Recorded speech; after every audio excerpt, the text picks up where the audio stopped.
Good morning, ladies and gentlemen.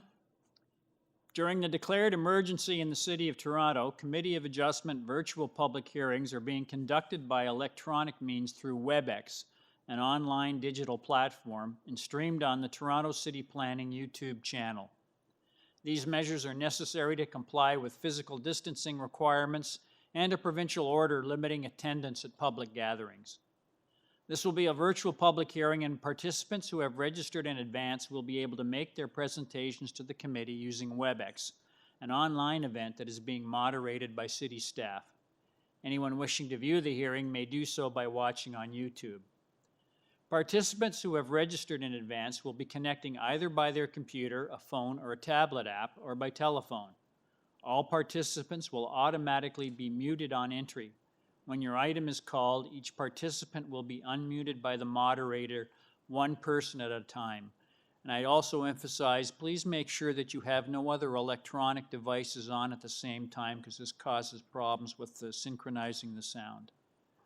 Only the committee members will be participating by video.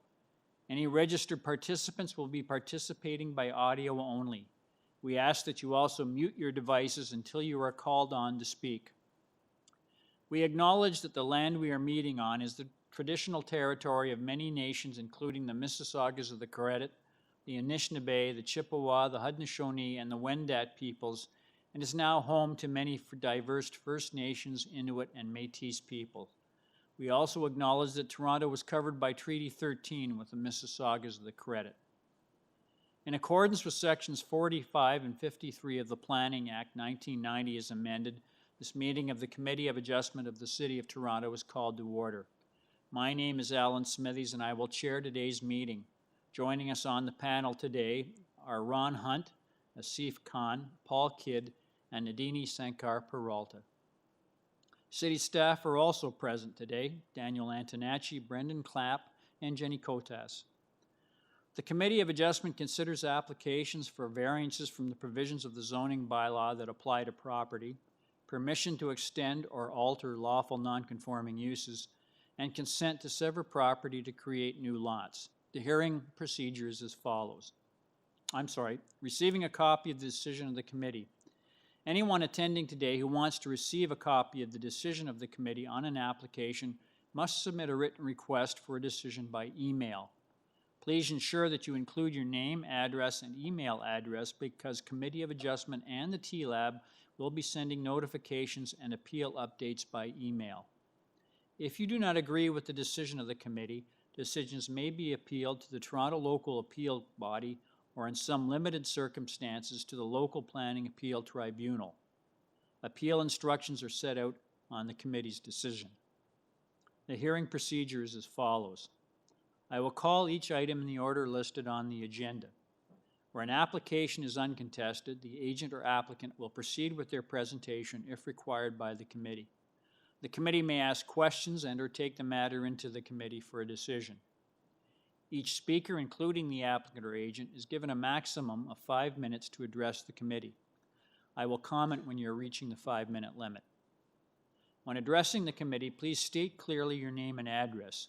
Please remember to confine your remarks to the matters described in the application. The applicant or agent will proceed first and will make a presentation to the committee of the application. Please note that the committee may not entertain revisions to proposals at the hearing today. In order to ensure that a revised application is accurate and that all those entitled to notice of the application are informed of the changes, the committee may decide to defer the application if it has been substantially revised. And individuals, either in support or opposed to the application, are invited to speak. Committee members may ask questions of each speaker after they have finished their presentation. When all speakers are finished, the applicant or agent has an opportunity to rebut only those issues that were raised by the speakers. This marks the end of all discussion on the item. The application is taken into committee for a decision. We have minutes from our previous hearing of July 7th, 2020 that we need to adopt. Could I have a motion to adopt those minutes of the 7th of July? Ms. Sankar? Mr. Chair, through you, I'll motion to adopt those minutes. Thank you very much. Someone to second that. Mr. Khan seconds. All those in favor? Those minutes are adopted. Are there any members here this morning who have a conflict of interest that they would like to declare? Okay, there being none. Mr. Secretary Treasurer, we don't have any files to close, do we? No, we don't.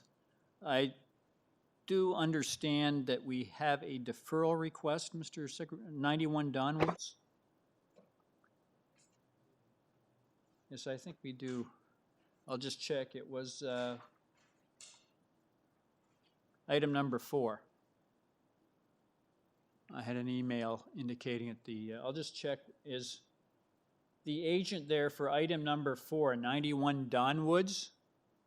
Yes, Jonathan Miskowski, agent for 91 Donwoods. Yes, hello. Can I get your full name and address, please? Yes, Jonathan Benskowski, 301 Keewatin Avenue. Okay, thank you. Are you, I understand that you would like to request a deferral of the application. Can you please give us a reason why you'd like to defer the application? Yes, Mr. Chair. There's 2 reasons for the deferral request. The first one being we've had some dialogue with the adjacent neighbor over the last month and a half or so. The second reason, and we would like to continue with that dialogue, the second reason is we have been dealing with the TRCA for the past 7 months regarding the property. It is in a TRCA controlled zone. We believed we'd had approval from them for the past 6 months. Late last week, we received an email saying that they have updated their flood levels for the neighborhood, which will require some additional consultation with them. We don't anticipate any change to any of the variances as a result of the TRCA, but in order to have a sign off from TRCA, they do require more grading information.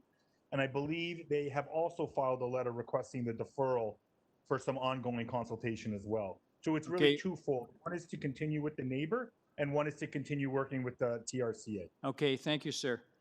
We did have 4 persons registered to speak on this item. I'm just going to ask if they have any opinion on the deferral. Is there a Mr. Peter Higgins there? Yes, I'm here. Mr. Higgins, do you have an objection to the applicant's request for a deferral? Not at all. We had recommended as such.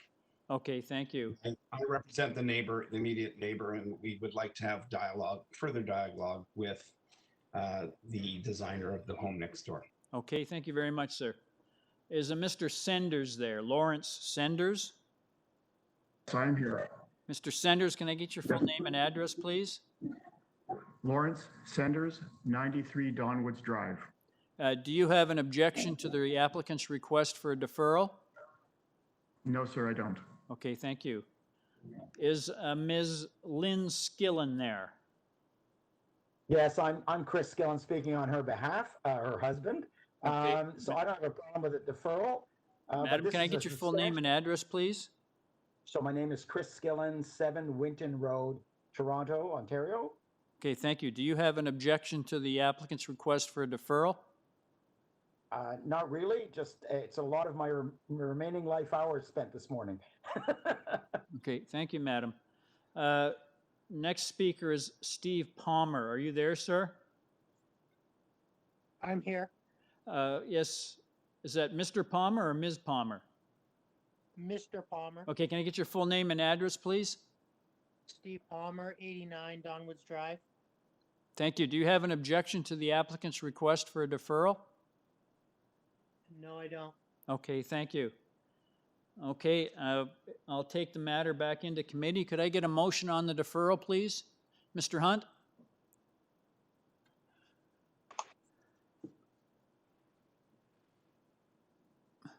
Oh, Mr. Hunt, I don't hear you. Sorry. And I would move. Mr. Hunt, we're not hearing you. Okay. Okay, go, Mr. Hunt. Okay. I would move deferral of this item for purposes of the applicant continuing discussions with the neighbors and with the TRCA. Thank you, Mr. Hunt. Someone second that motion? Ms. Sankar seconds. All those in favor? That motion carries. Sir, your application has been deferred sine die so that you can meet with the Toronto Region Conservation Authority and the affected neighbors. Thank you. Thank you very much, sir. We'll now proceed back to item number 1, which is 705 ORIOLE Parkway. I have one person registered to speak. I believe that's the agent. Is Mr. Graham Barrett there? Sir, good morning, committee members, Mr. Chairman. Yes, Mr. Barrett, thank you very much. Could I get your full name and address, please? Yes, sir, it's Graham Barrett, 1575 Dundas Street West, agent for the owners of 705 ORIOLE Parkway.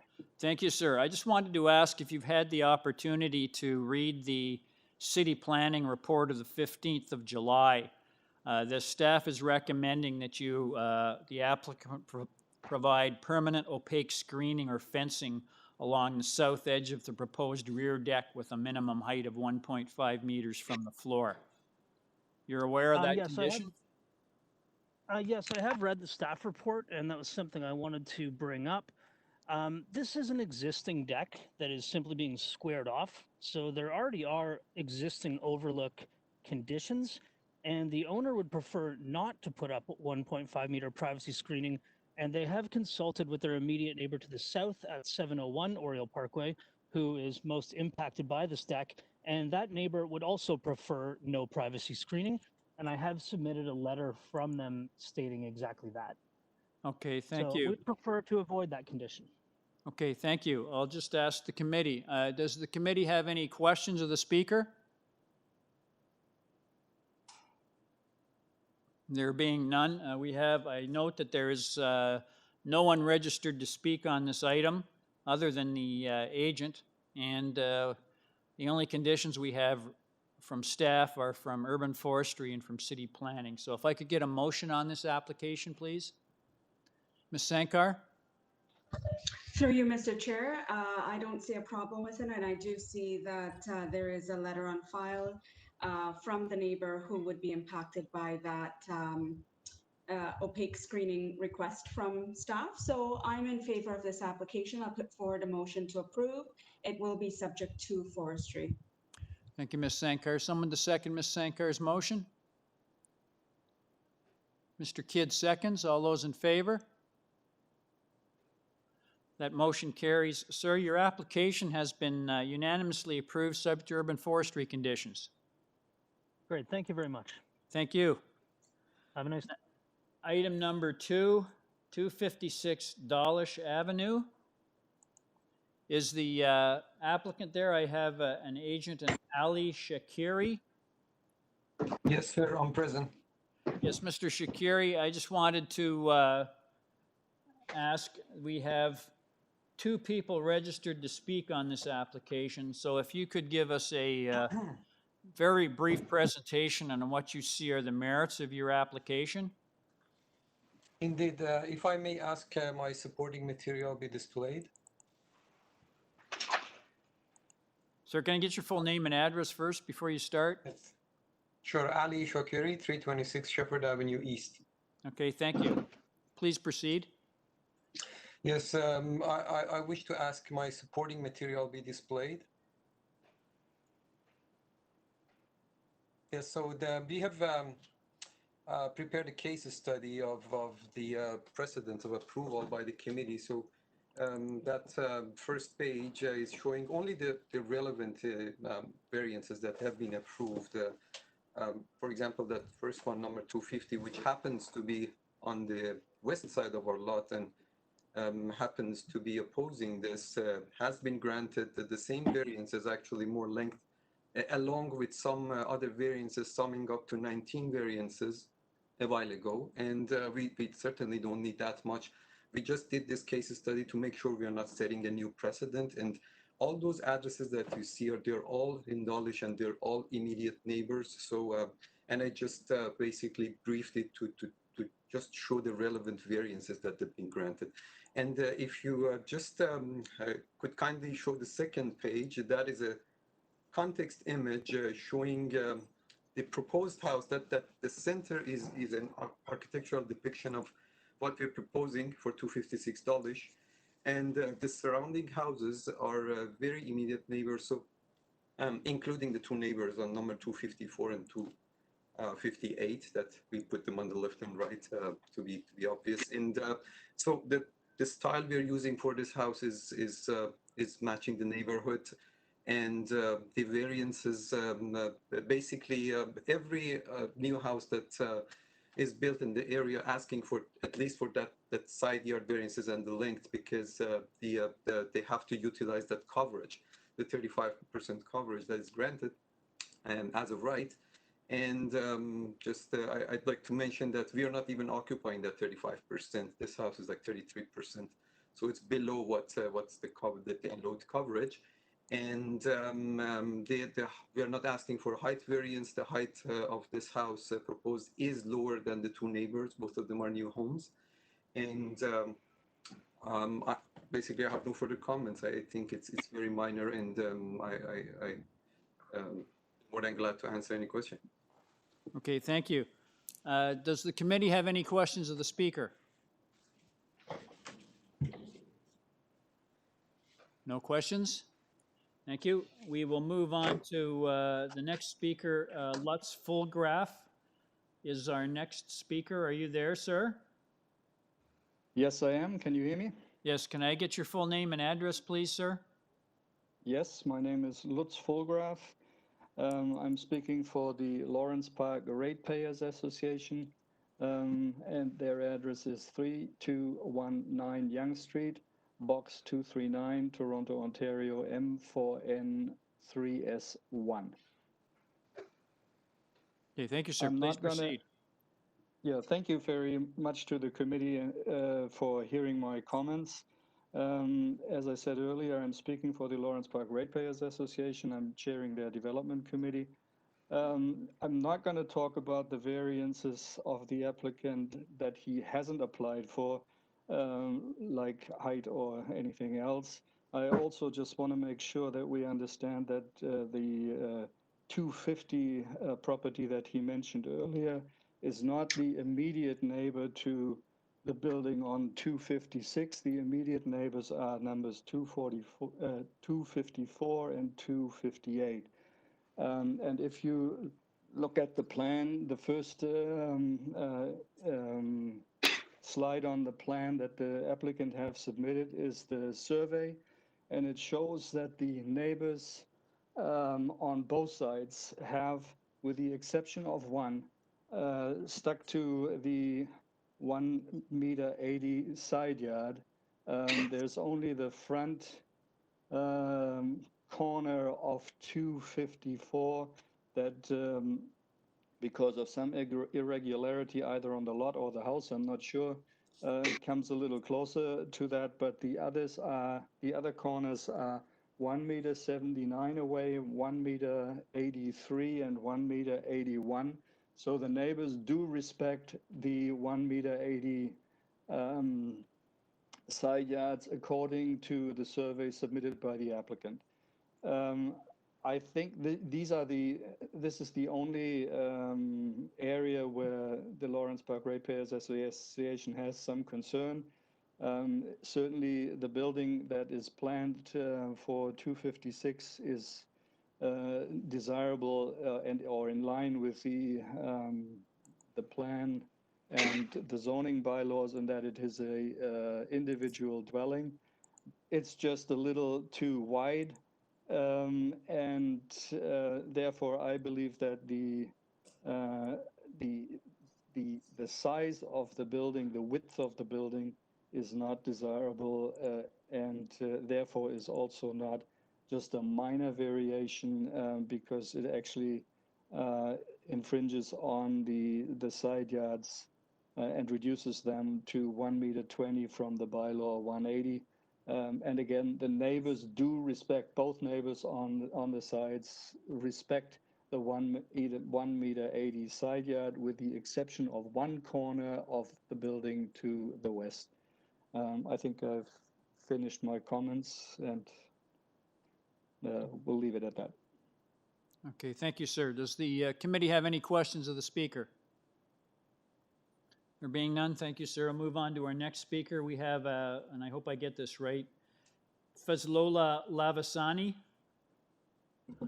Mr. Chair, they do not appear to be present in the WebEx event today. Okay, thank you, Mr. Clapp.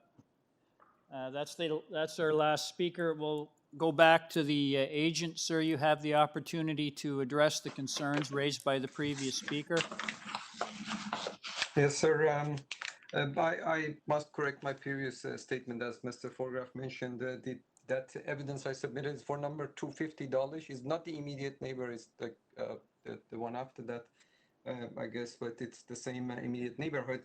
But the neighbor number 254, as it's clearly shown on the survey that is submitted, they have a 4-foot side yard, actually less than 4 foot, less than 1.2 meter. It's 1.17 as indicated on the legal survey. Yet again, I think that by asking for this side yards, number one is we are actually improving the existing situation. The existing house has a smaller side yard.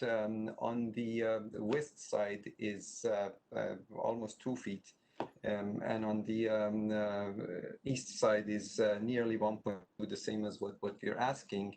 So with that respect, we are improving the existing conditions, and the asking for 1.2 meter side yards in Lawrence Park area is a very, very normal variance that every single applicant is asking for when they come to the Committee of Adjustment hearing. I even remember that was part of the opening remarks of the committee in the past few years, that in Lawrence Park area, 1.2 meter side yard on either side is pretty much acceptable, as opposed to asking for a side yard variance in Leaside or other neighborhoods would be considered major. This is considered minor for Lawrence Park, and we are here only to ask for that basically, and the length, which is helping us to build a house that is 32 or 33% less than 35% of the coverage. And both of our neighbors, by the way, they have below grade garages, and I believe Mr. Fulgraf mentioned that those are desirable, but I think if I had proposed a below grade garage, that would be opposed by not only Mr. Fulgraf but by entire neighborhood, or maybe the councillor. But we are basically, you're looking at a case that is not contested by the planning, not contested by the councillor. It's as minor as it gets, because we're asking for the side yards that every other house is asking for. And basically, I think, at least from my side, I think this is a very, very minor case, and we made sure on our side that it meets the 4 tests, but it's basically your job, and I would leave it to the committee. And if there is any question, I'd be more than glad to answer. Okay, thank you, sir. I just want to emphasize to our audience that the committee does not consider precedents when it looks at an application. We look at each application on its own merits. So you may hear a lot about precedents with respect to neighborhoods, but that's not what we deal with. We deal with each application on its own merits. I'll just ask the committee, does the committee have any questions of the speaker? There being none, could I get a motion on this application, please? Ms. Sankar? Through you, Mr. Chair, I do note that the Lawrence Park Ratepayer Association, as well as the neighbor at 254, did have concerns about that specific setback as being the prominent point. But I do believe, in listening to the explanations and what's existing of the neighbors through the applicant, I'm willing to accept those explanations. And for that reason, I'll motion to approve this application subject to forestry. Thank you, Ms. Sankar. Can I get someone to, Mr. Hunt seconds? All those in favor?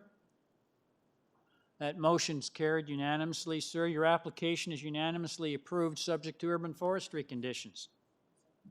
Thank you very much. Thank you. We're now on item number 345 Manor Road East. I have two people registered to speak, and one of them is the agent, Mr. Shakiri. Are you there, sir? Yes, I'm still here, sir.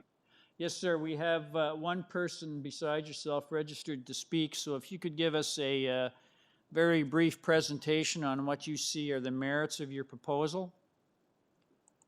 Yes, this house has been to the Committee of Adjustment a few years ago. We got some variances, and now the owner is wishing to add a detached garage in the backyard, which is currently the only acceptable means of parking a car in the Davisville village.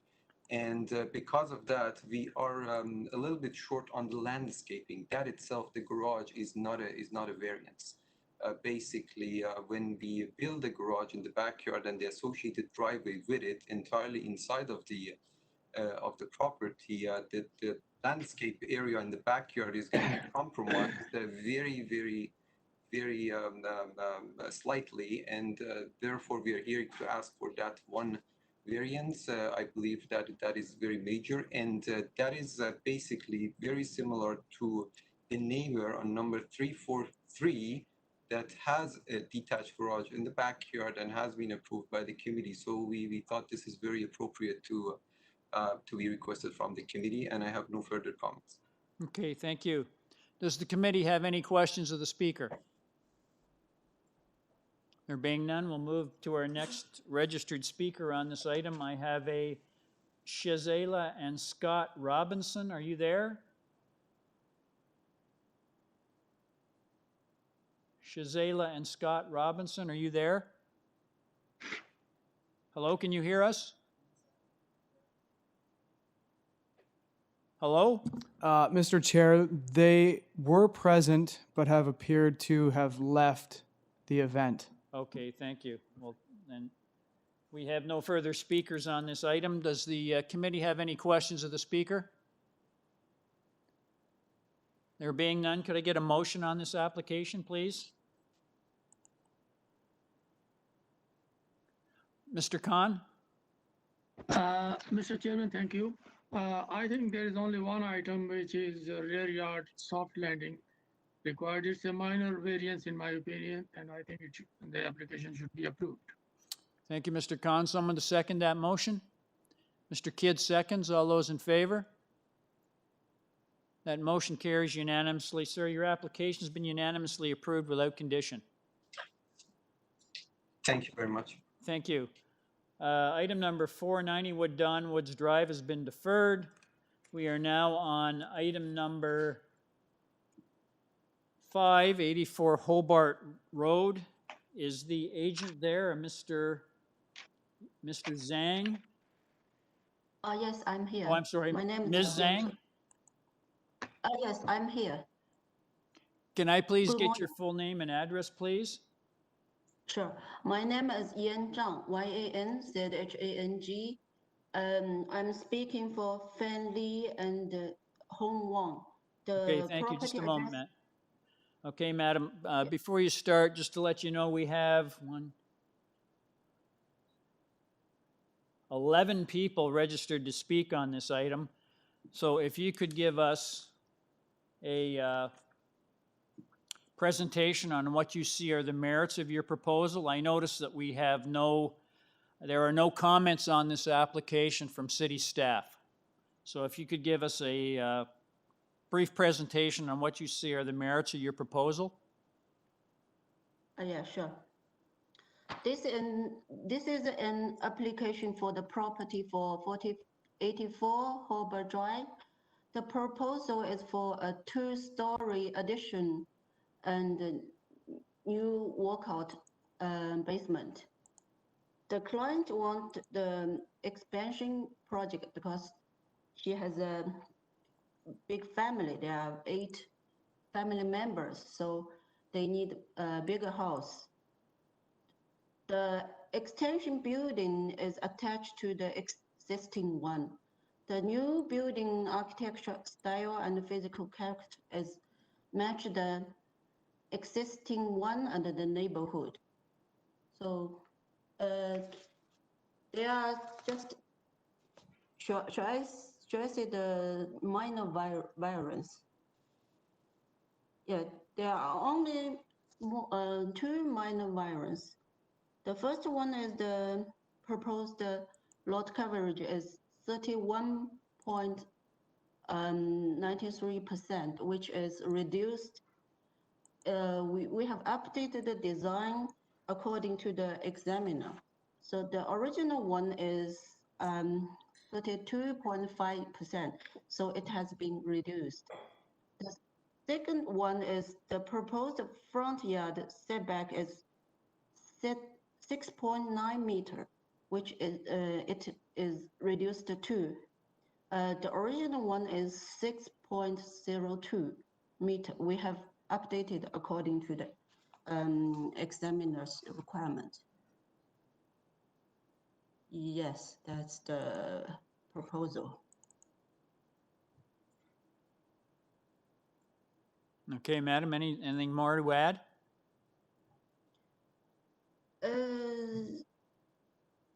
No, the owner, they just want to a bigger house and a more comfortable living environment. So they want this expansion project. Okay, thank you, madam. Any questions of the speaker? Being none, we'll move to the first person on our deputants list. I have a Wilkins Lee. Are you there? Yes, I am. Good morning. Can I get your full name and address, please? My name is Wilkins Lee, and I live at 55 Hobart Drive. Okay, can I strongly, yeah. Okay, please proceed. Okay, I strongly object the new design of the house. So I would like to address the concern about the proposed application with respect to the character of our neighborhood. So Hobart Drive and its surrounding is stable, mature, and well-treated area with single-family dwellings, comprising beautiful detached house, conforming to a cohesive, complementary architectural design built in the 1970s. This neighborhood would see need to physical change since it's pretty much developed area and it would maintain its existing physical character. Most of the house in this area have either 2 stories with double integral garage, basement, or 2-story with single garage built on the side. Or Okay, basement with I'm sorry. carport on the or basement with carport on the side of the house. So none of the existing house has the same design as the one proposed with a room built on top of the integral garage or have a balcony built on the 2nd floor. As such, the proposed design is totally incompatible with the prevailing character of the Hobart Drive neighborhood. And other design deviation is that roof height of the house in Hobart Drive are pretty much the same for 2-story house. All the house have roof lower than the chimney. But the proposed application have included a newly built design roof with direct access to the attics and 2 new windows opening plus 2 skylights. So the height of the new roof is 10.5 feet tall and higher than the existing chimney. It also has a staircase with direct access to the attic. The height will be taller than all the other neighboring houses, which again is contrary to the existing character of the neighborhood. So, sir, I don't mean to interrupt, but you understand that he's not, there's only 2 variances here, one for lot coverage, one for front yard setback. There are no variances required for height. It's within the bylaw. Okay, I see. Okay, so those are the only 2 variances we're dealing with. Everything else complies with the bylaw. Okay. Okay, so let me continue finish off this almost there. So most of the 2-story house like on the street are no more than 2,500 square feet. So with the proposed application, the property owners are proposing to expand their house to approximately like 3,500 square feet, like without including the attics and the basement area, which will result in a bigger, bulky house that will completely incompatible with the rest of the house on Hobart Drive. So another design variations is the number of windows. The application's proposed plans show a total number of 24 windows. This is a huge difference from the existing two-story house on Hobart Drive, where the total numbers of windows is an average of only like 14 windows. So in summary, Mr. Chairman and committee members, all the aforesaid items put together make the proposed application too important to be considered a minor variance. As such, it fails the first of the 4 tests set out in the Planning Act, and therefore the application should be rejected. Thank you. Okay, That's all I have thank you. to say. Thank you, sir. Does the committee have any questions of the speaker? There being none, we'll move on to our next speaker. And I just want to emphasize there are 2 variances before us. One that deals with lot coverage and one that deals with front yard setback. Every other aspects of this particular project complies with municipal bylaws.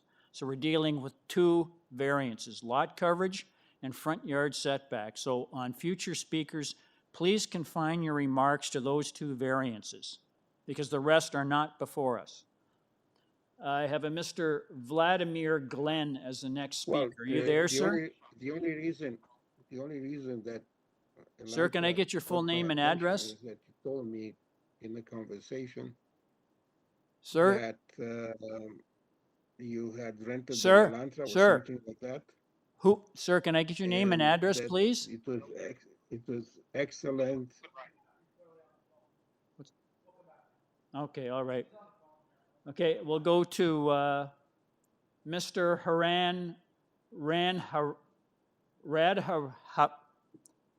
Mr. Haran, are you there?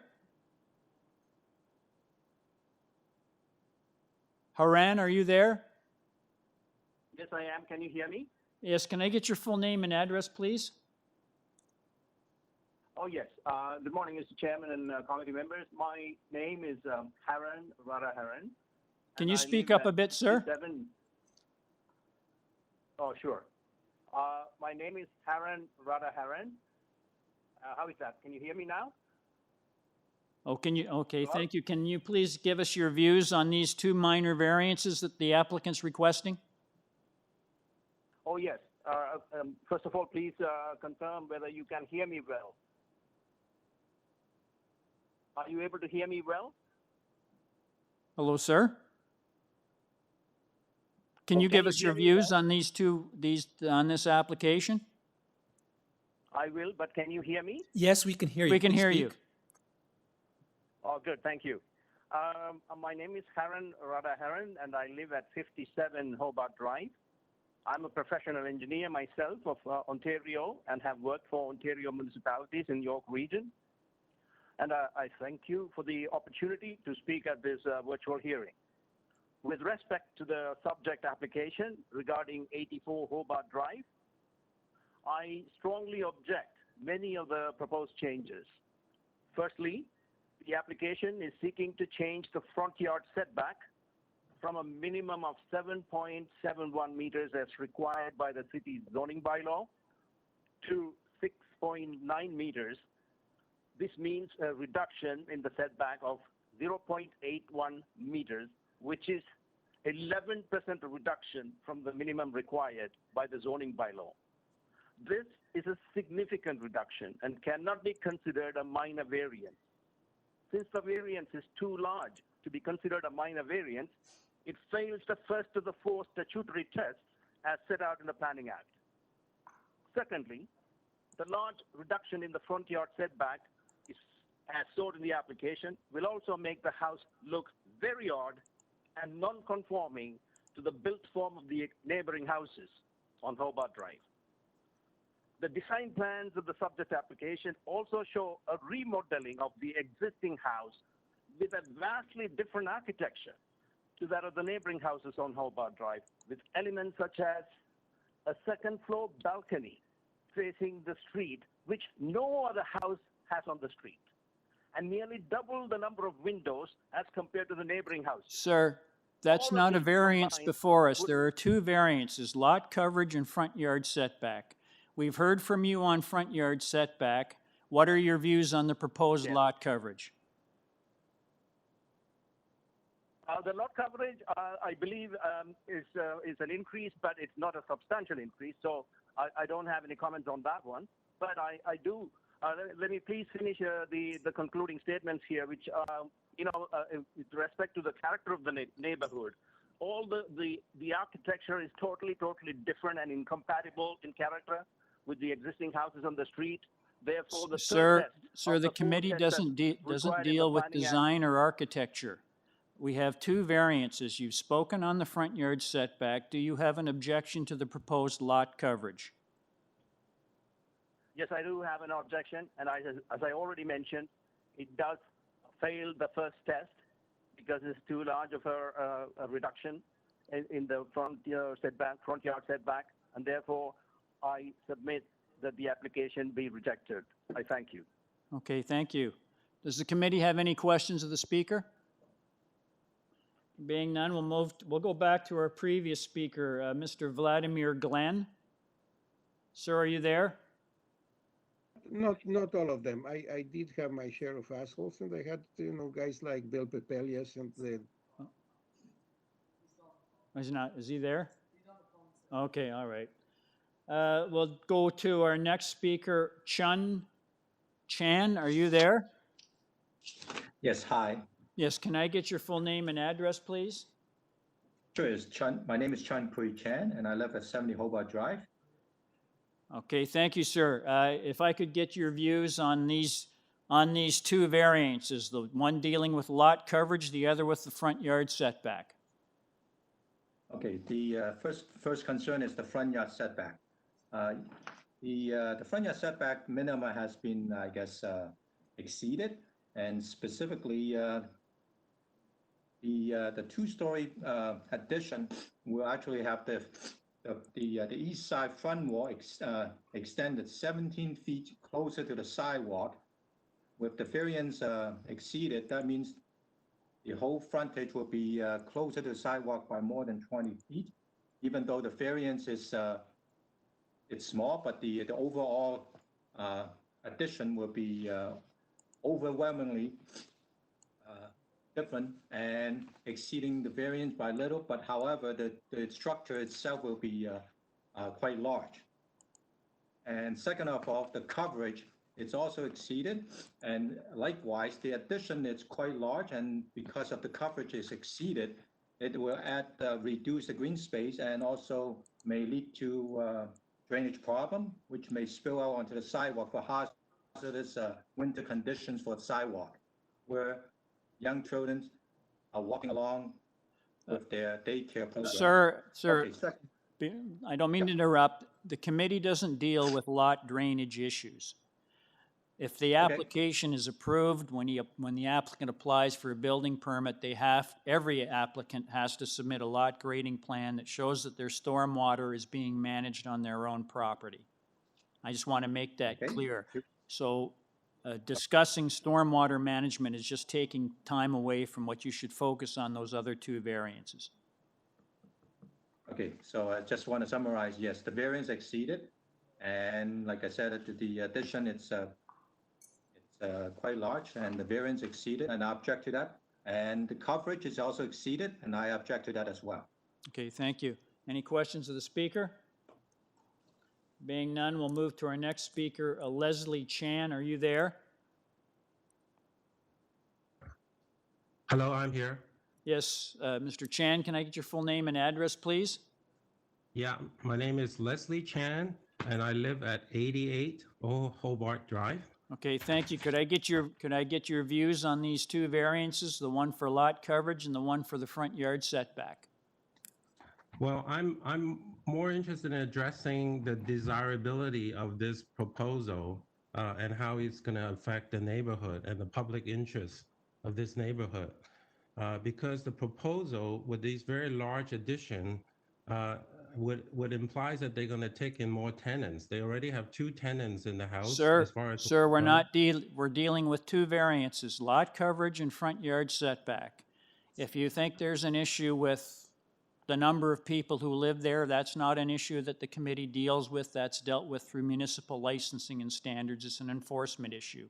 We don't touch on it. Yeah, So you're so- taking time away from your presentation, so focus on those two variances. So we live very close, two doors away from this, and the proposal with all the addition of the height of the balcony and the frontage and all that is going to drastically affect the way this neighborhood's going to look, and also affects the privacy of the neighbors. We have lived in this neighborhood for over 40 years. And this is the first such proposal we've seen, and we would like to see this neighborhood preserved for single-family dwelling, so that we object to these variances addition, because it just doesn't conform with the history of this neighborhood. Okay, thank you. Does the committee have any questions of the speaker? Being none, we'll move to our next speaker, Hugh Min. Are you there? Hugh Min, are you there? Mr. Chair, Hugh Min does not appear to be present. Okay, we'll take them off, move to the next person on the list. Alan Lim, are you there? Yes, I'm. Mr. Lim, can you turn off your other audio devices that are on at the same time? They're giving us feedback. Hi. Mr. Lim, are you there? Mr. Lim? Hi. Yeah, can I Can get you your hear full me? name and address, please?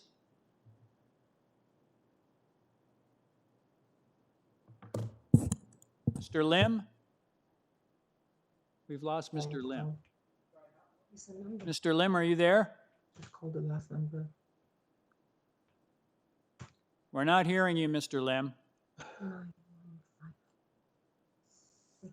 Mr. Clapp, can we come back to him? Okay, we'll move to the next person on the list. Michelle Chen, are you there? Michelle Chen, are you there? Yes, I'm here. Can I get your full name and address, please, madam? Yes, I'm Michelle Chen of 72 Hobart Drive. Yes, thank you, madam. Can I get your can I get your views on these two variances, lot coverage and front yard setback?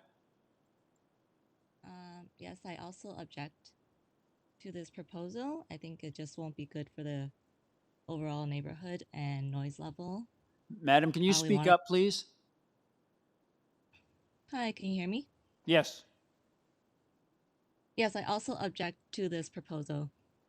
We want to keep to the conformity of the appearance of the neighborhood, and we just want to keep the noise level down in general and keep the peace and quiet within the Okay. Thank you, madam. community. Does the committee have any questions of the speaker? Being none, move to the next person on the list. Yajun Wang, are you there? Mr. Chair, they do not appear to be present. Okay, we'll take them off the list. Next person on the list is a Calvin Schume. Are you there? Calvin Schume, are you there? Yes, I'm here. Good morning. Can I get your full name and address, please, sir? My name is Calvin Shum. I'm at 83 Hobart Drive. Yes, sir. Can I get your views on the proposed lot coverage and front yard setback? Yes, I am also in disagreement with the both variances and the deviation from it, with the maximum lot coverage of 31.93% being proposed. That is significantly greater than what is the house being covered right now. So beyond the 30%, the current house coverage is less than 30%. So it's not just a 1.93% increase over the 30%, it's an increase of what it is right now. I'm also in disagreement with the front yard setback. It's a 81 centimeter increase. That is, in my view, significant. It really causes the house to stick out more, changes the performance of the house compared to all the neighbors. My house is directly across from this 84 Hobart Drive, and the view would be unappealing. And for any incoming, outgoing traffic, the more the house is sticking out, it'll be blocking part of the view from the roadway. And in summary, it's too much of a variance, in my opinion. Thank you. Okay, thank you.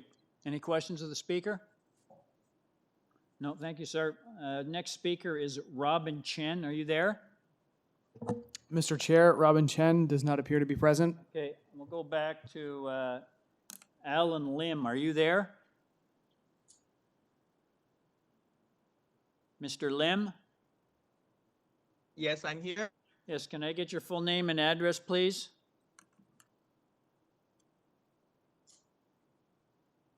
Sir, can I get your full name and address, please? Mr. Lim is gone. Alan Lim, please leave the mute button. You are unmuted now, so please go ahead.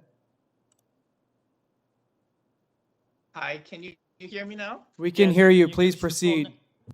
Can you give us your full name and address, please? Yes, my name is Alan Lim, and I reside at 78 Hobart Drive. Okay, sir, can I get your views on the proposed lot coverage and the proposed front yard setback? And emphasize, please don't repeat material we've already heard. It's not serving any purpose. Tell us something we haven't heard before.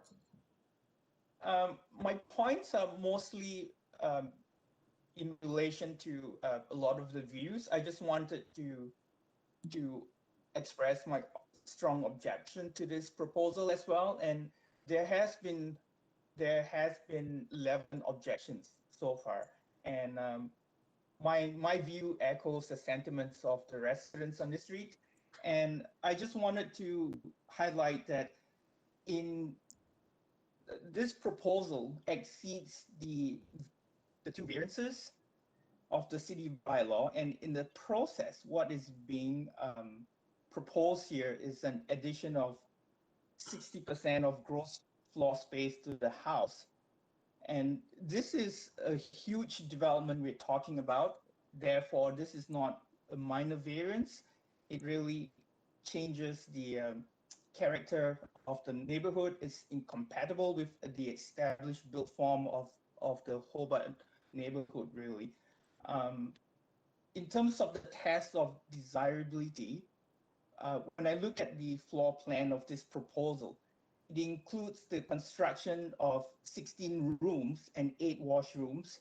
So it is a huge development, and it is, again, I stress, it is not desirable, and it's against the interests of the residences of this neighborhood. Most of the homes here are predominantly comprised of single families, families with young children and seniors. So we're looking at a huge construction here, which is not a minor variance, and it is not a desirable project on the street here.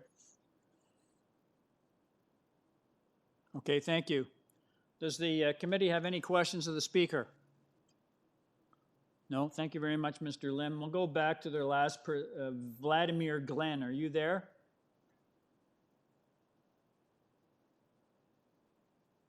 Yeah, that's that. Vladimir Glenn, are you there?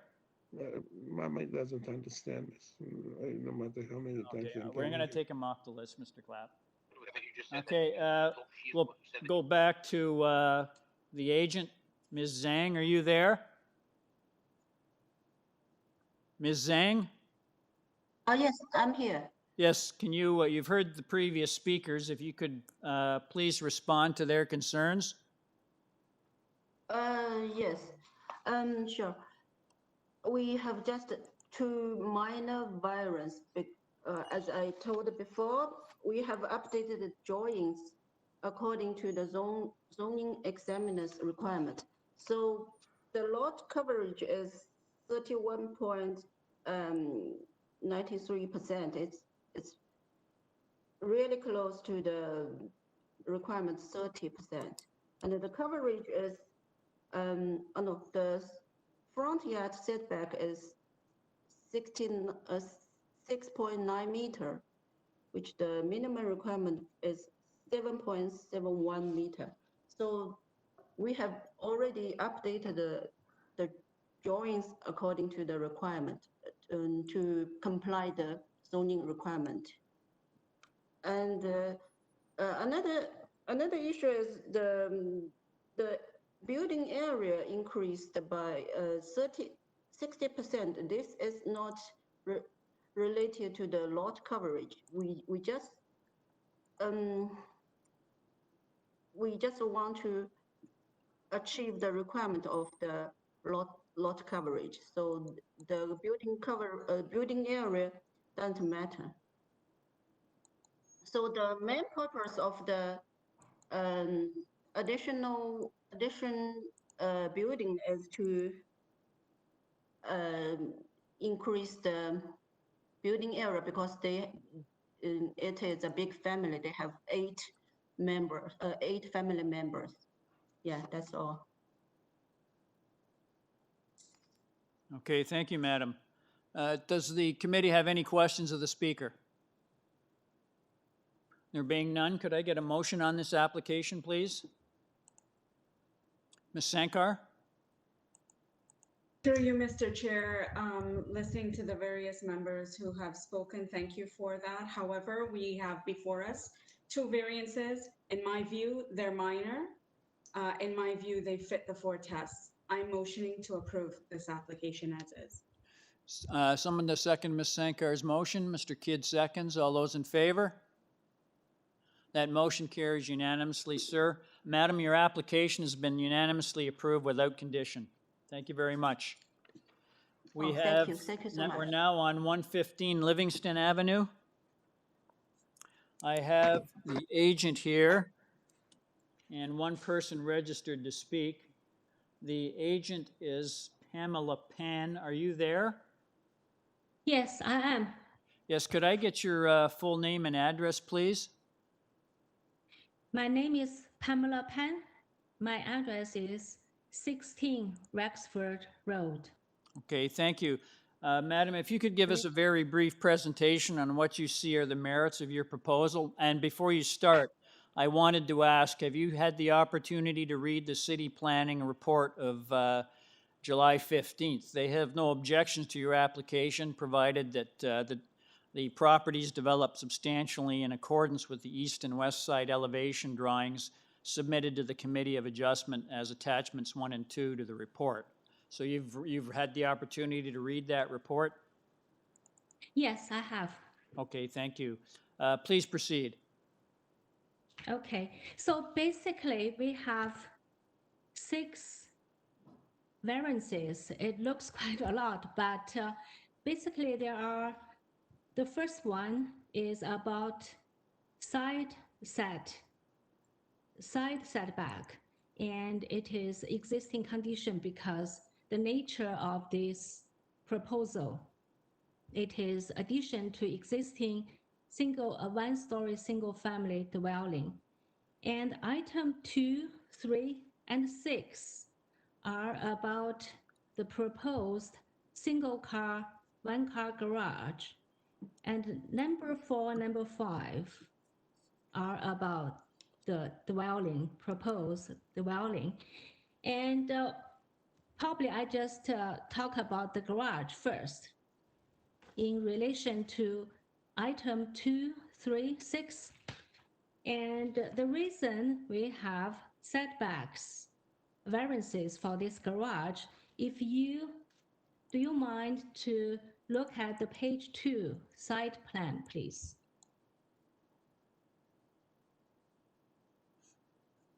And from site plan, you can see that the number 117, the neighbor has a big 2-car concrete block garage.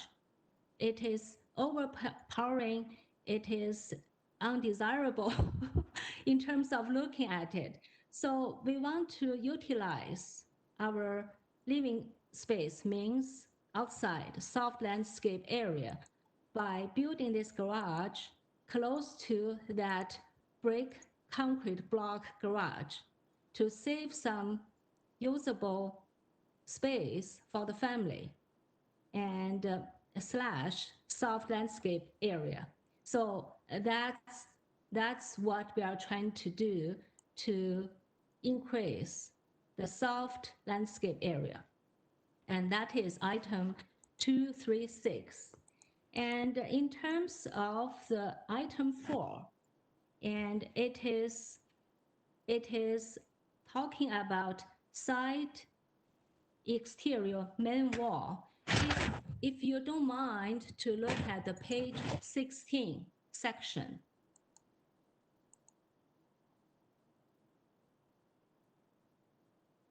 I think that page 16 demonstrate the proposal.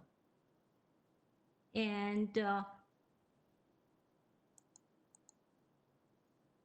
Okay, madam, do maybe you I have just anything read more it. to Oh. add? Yes, okay. So now we have this section. So basically, this side wall is talking about only the third floor. And the way we designed and the proposal is the front main wall and the rear main wall is only 6.5 meters. We made that third floor in the middle of the building to reduce any, reducing sunlight, etc., and also desirable looking from the street. So this is really what it is about. The number 4 item. So I'm just concluding this proposal basically to us, and we want to have a desirable living space and a pleasing looking building, not only for ourselves and also for the neighborhood. So we believe that the proposal meets the 4 tests. Therefore, all the variances are minor, and we are seeking for your approval. Thank you. Thank you. Any questions of the speaker? There being none, we'll move on to our deputant. We have Ms. Brenda Ross. Madam, are you there? Ms. Ross, are you there? Gio, can you get her to speak? Brenda? Yes, Ms. Ross, are you there? Go ahead and start speaking. Okay, I have to tell you, I don't know what other people are saying. I hear them talking, but there's no clarity, and their voices are going in and out. So I hope they can hear me. Madam, can I get your full don't know name what and they're address, saying. please? So I'll start speaking, and hopefully somebody will understand what I'm saying. But I'm talking completely in a vacuum. I don't know anything that's transpired, and the voices are muddled. If you could just start by stating your name and your full address. All right. My name is Brenda Ross of 125 Livingstone Avenue. My telephone number is 416. We don't need your number. 414. We don't need all your right. phone number, madam. We just need your address. I am unable to hear you clearly. I can hear you speaking, but your voice is not clear, and your voice is going in and out. And I believe you just said that you did not need my phone number. I hope I'm right. Yes. So I would like to comment on the matter that is before you, the question of a second floor addition and a 2-story addition to the back of 115 Livingstone Avenue. So I'm approximately 5 houses away. There is no 123 Livingstone Avenue. So it's 115, 117, 119, 121, 125. Basically, I have grave concerns that this matter is proceeding while City Hall is closed. I'm a senior citizen. I've lived in this house for 43 years. I am very interested in everything going on this street, and I participate in police meetings and all kinds of things. But I've got to tell you, during the pandemic, with City Hall closed, I have been completely unable to get any documentation or property reports about anything that's happening on the street. I don't get all the notices that are sent out. Madam, that's not what we're discussing today, madam. Madam, About the way we're proceeding. madam. So basically my main concern is we're calling this a minor variance, these requests, and they're getting, to my mind, dangerously close to where I live, only a few houses away now. The numbers quoted to me, because I wasn't able to obtain any property reports, I wasn't able to obtain any kind of research, I don't know how to use the computer. The numbers that I've been given are approximately 109 for the length and 25 feet for the width. I went over to the house in question, looked at 113, looked at 115, looked at 117, and took my tape measure and all, because I didn't see 25 feet for frontage. Part of the frontage being quoted as the 25 feet is an asphalt driveway and walkway. And there's been a yellow line painted down the center of it. But I have to assume, since I have no property report, that this is some kind of shared property on this black asphalt piece of land that's about 8 feet wide, if not wider. So I'm concerned about the 25 feet width, that this is true. And since I was unable to obtain property reports due to the closure of City Hall, I'm unable to verify whether this is true or not. But it looks like shared property. There have been problems on the street with shared property and people claiming they own this, they own that, when they don't. They don't have full ownership of it. So I'm not sure about that. And I am concerned about all of these requests for second-story additions and additions to the back. Now, happily, 115 is a detached house, not attached. It's worse when it's attached. Then you've got a problem with the eave troughs and the drainage and this and that and the other thing. So my main concern at the moment is the 25 feet being claimed as the width. It looks like shared property for part of it. I don't believe they have all of the coverage. They're saying that they do, but I can't verify that I'm right with no property report. So I'm proceeding with you over the phone, but be advised I haven't heard any of the meeting. I haven't heard it, and I haven't seen it. And while you're speaking with me, when you say anything, I hear you talking, but I don't have clarity. So I'm guessing at what you're saying. In addition to which, your voices are going in and out while you're talking. So I am talking 30 seconds, madam. Can you summarize? Without having heard anything anyone else has said or done, and without seeing any documentation, without being able to go over to City Hall to discuss the matter with anyone, I'm talking in this vacuum. So, as I said, my main concern is what I feel looks like to me as partially shared property. And that, to me, is not okay. We don't have enough property for all of these additions and whatnot. And Okay, thank you very much, madam. Thank you. And I feel gravely concerned about that. Thank you, madam. So I would like to know. Thank you, madam. Your 5 minutes is up. Your 5 minutes are up. Thank you. Okay. Any questions of the speaker? Please check out those dimensions. Thank you very much for your time. Any questions of the speaker? There being none, we'll go back to the agent.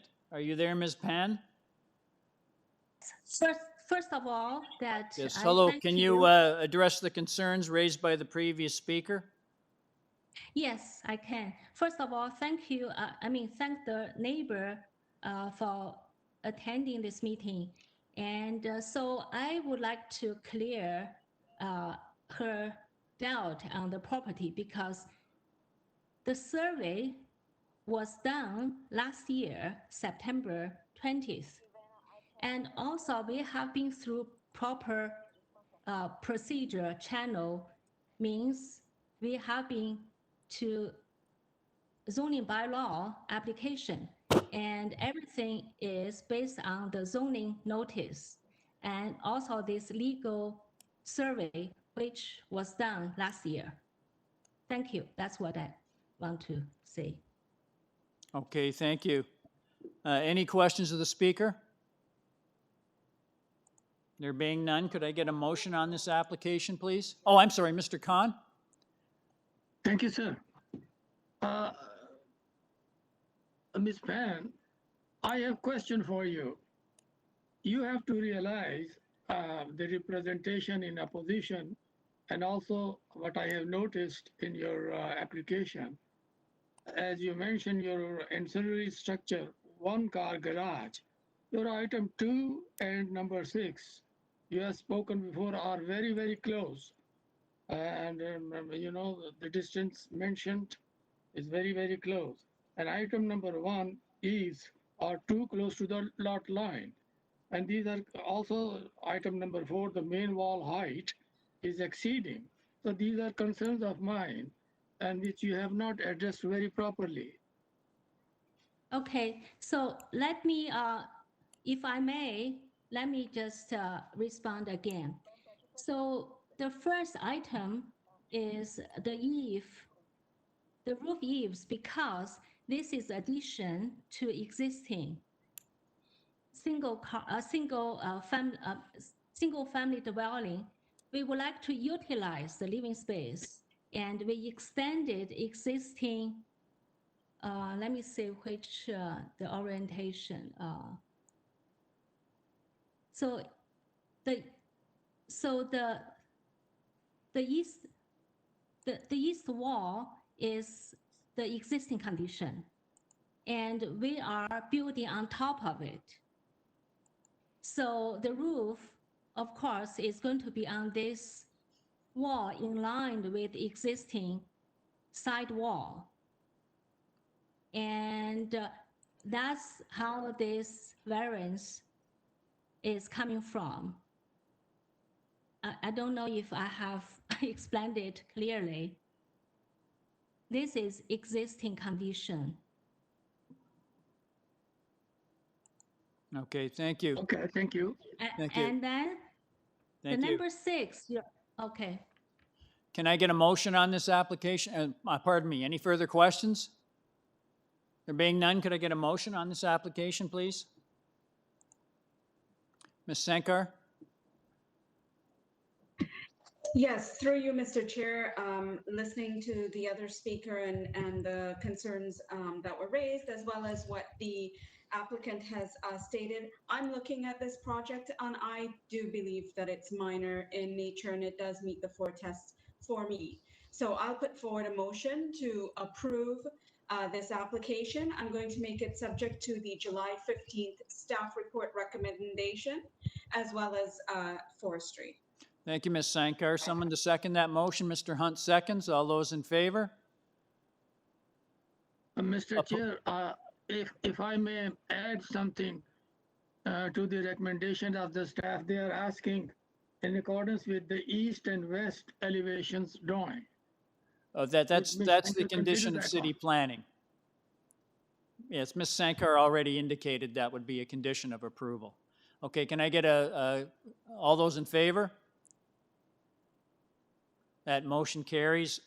Madam, your application's been unanimously approved, subject to urban forestry and city planning conditions.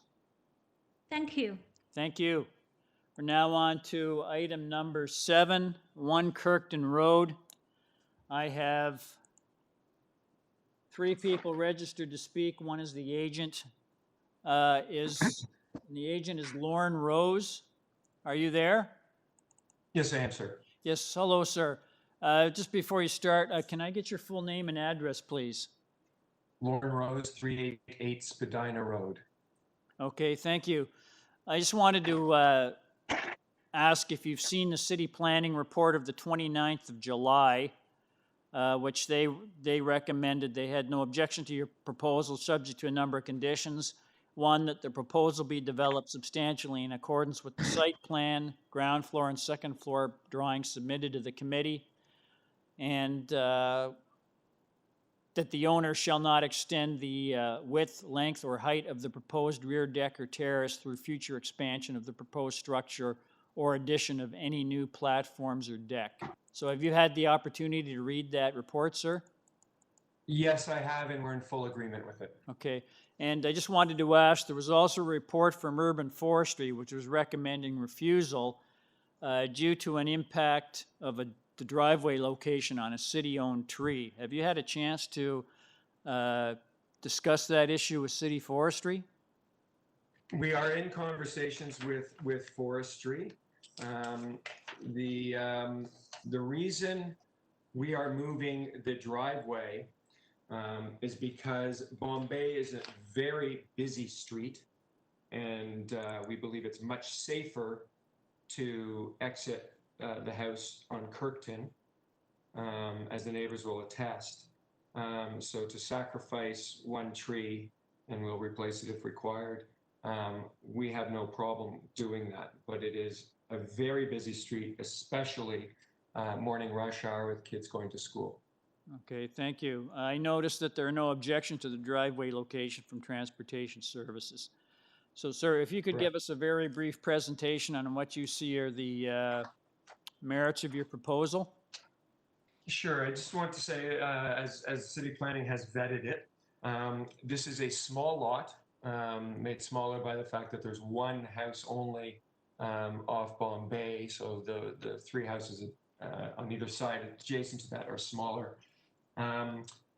It's well in keeping with other developments in the neighborhood. I want to also point out that the house is actually shorter than the existing house, and has a front yard setback that is short, that is only 1 centimeter, but it is greater than the existing condition. The location of the house is also predicated on the fact that there is a large Norway maple that at this point we are trying to save. I can go through everything else or just respond to the comments, because the comments I've seen are related to drainage. I've spoken with both adjacent neighbors. The people on Bombay fully understand the proposal now. They didn't want to remove their objection, but I don't think they're here speaking. I could be wrong. They actually wanted us to remove more trees, which I said it's up to the city. Their real concern was drainage, and there's no concern for drainage on this property. Okay, thank you very much, sir. Does the committee have any questions of the speaker? Our first deputant is a Barbara Oh, I'm sorry. What, someone have a question? Mr. Khan? Thank you, Mr. Chair. I would like to ask the presenter, has he looked into the objection of the forestry that they are not agreeing with the front side parking? I've already commented on that, sir. The transportation agrees with it, and I think transportation and safety of the neighborhood children and people is more important than saving of one tree. I addressed that at the beginning of the hearing. Sir, that is fine, but the objection is from the forestry. I understand that, but planning staff and transportation, I think, are more important issues. We will have to do with forestry. I don't think that their objection is necessarily important in this condition. Well, sir, Bombay is a very, sir, before you go on street. further with that, you recognize that that's a city-owned tree. If the city decides that it doesn't want you to remove that tree, they can turn you down. You'll have to appeal to community council. So you understand the risk.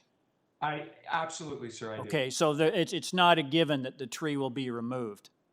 So you understand the risk associated with removing a city-owned tree. Yes, I do. Okay, thank you. Next speaker on the list is Barbara Cooper. Is Ms. Cooper there? I am. Okay, Ms. Cooper, can we get your views on this proposal, please? Our major concern, we live at 96 Bombay, and our major concern is about drainage. I know that Lauren was trying to suggest that not much more of the property will be covered. Madam, Yeah. the committee doesn't deal with drainage. If the application is approved, the applicant will have to submit a new lot grading plan to city building that shows that all his stormwater can be managed on his own property. That's not dealt with by the committee. So I suggest you do not focus on drainage because it doesn't enter into our deliberations. So if you could focus on the variances he's requesting. All right, what about the lot coverage then? Then you're certainly free to comment on the lot coverage. I'm concerned that the lot coverage is 17.8% above code. And however that is assessed, I would want to be sure that apart from the house itself, that any coverage is permeable. any of the pad, the terrace at the back is done with permeable surface, as the Toronto Botanic Garden did when they increased their parking lot to maintain a reasonable surface. Okay, Madam, did you have an opportunity to read the staff report on this application? No. Okay, because I'll read it to you. This is from City Planning. The increased lot coverage is due in part to the proposed storage area in the basement, which is not visible from above grade in the rear deck terrace constructed above. The proposed lot coverage of the portion of the dwelling visible from above grade is 37.3%. Staff found that proposed above-grade lot coverage is in keeping with committee approvals in the surrounding area, which have been granted for lots with greater depths than the subject property. Okay, I hope that helps. Okay. Do you have any other comments to make on the requested Nothing else to variance? say. No. Okay, thank you. Any questions of the speaker? Being none, we'll move to our next speaker, Neil Wagman. Are you there? I am here, thank you. Mr. Wagman, could we get your views on the requested variances? Yes, sir. Would you like me to state address and name, or you've already done name? But Please. Okay, Neil Wagman, 3 Kirkton Road, Toronto. I'm the property right beside. Okay, thank you. Please proceed. Yes, sir. So I have a couple questions or a couple concerns, and it's basically about the reduced side setback on Bombay. Number one, it's going to fall out of line with the character in the area. Okay, every house is pretty much lined up, and this one is going to protrude or stick out farther. And it leads hand in hand to my second issue, and it is this. I'm the first house presently off of the turn onto Kirkton. I've been here for 20 years. Cars zoom around the corner like it's a racetrack, okay? I've been almost hit a couple times, but beyond that, there are many kids on this street, especially with the pandemic happening. They're biking, they're playing, they're walking dogs. I think bringing this house out, now, there's also a bunch of variances that you're asking for a lot, but that's fine. And I get that it's not really a true 45, but closer to 35 and a half. But that's also not the norm. I'm pretty sure that the norm is a 34.2.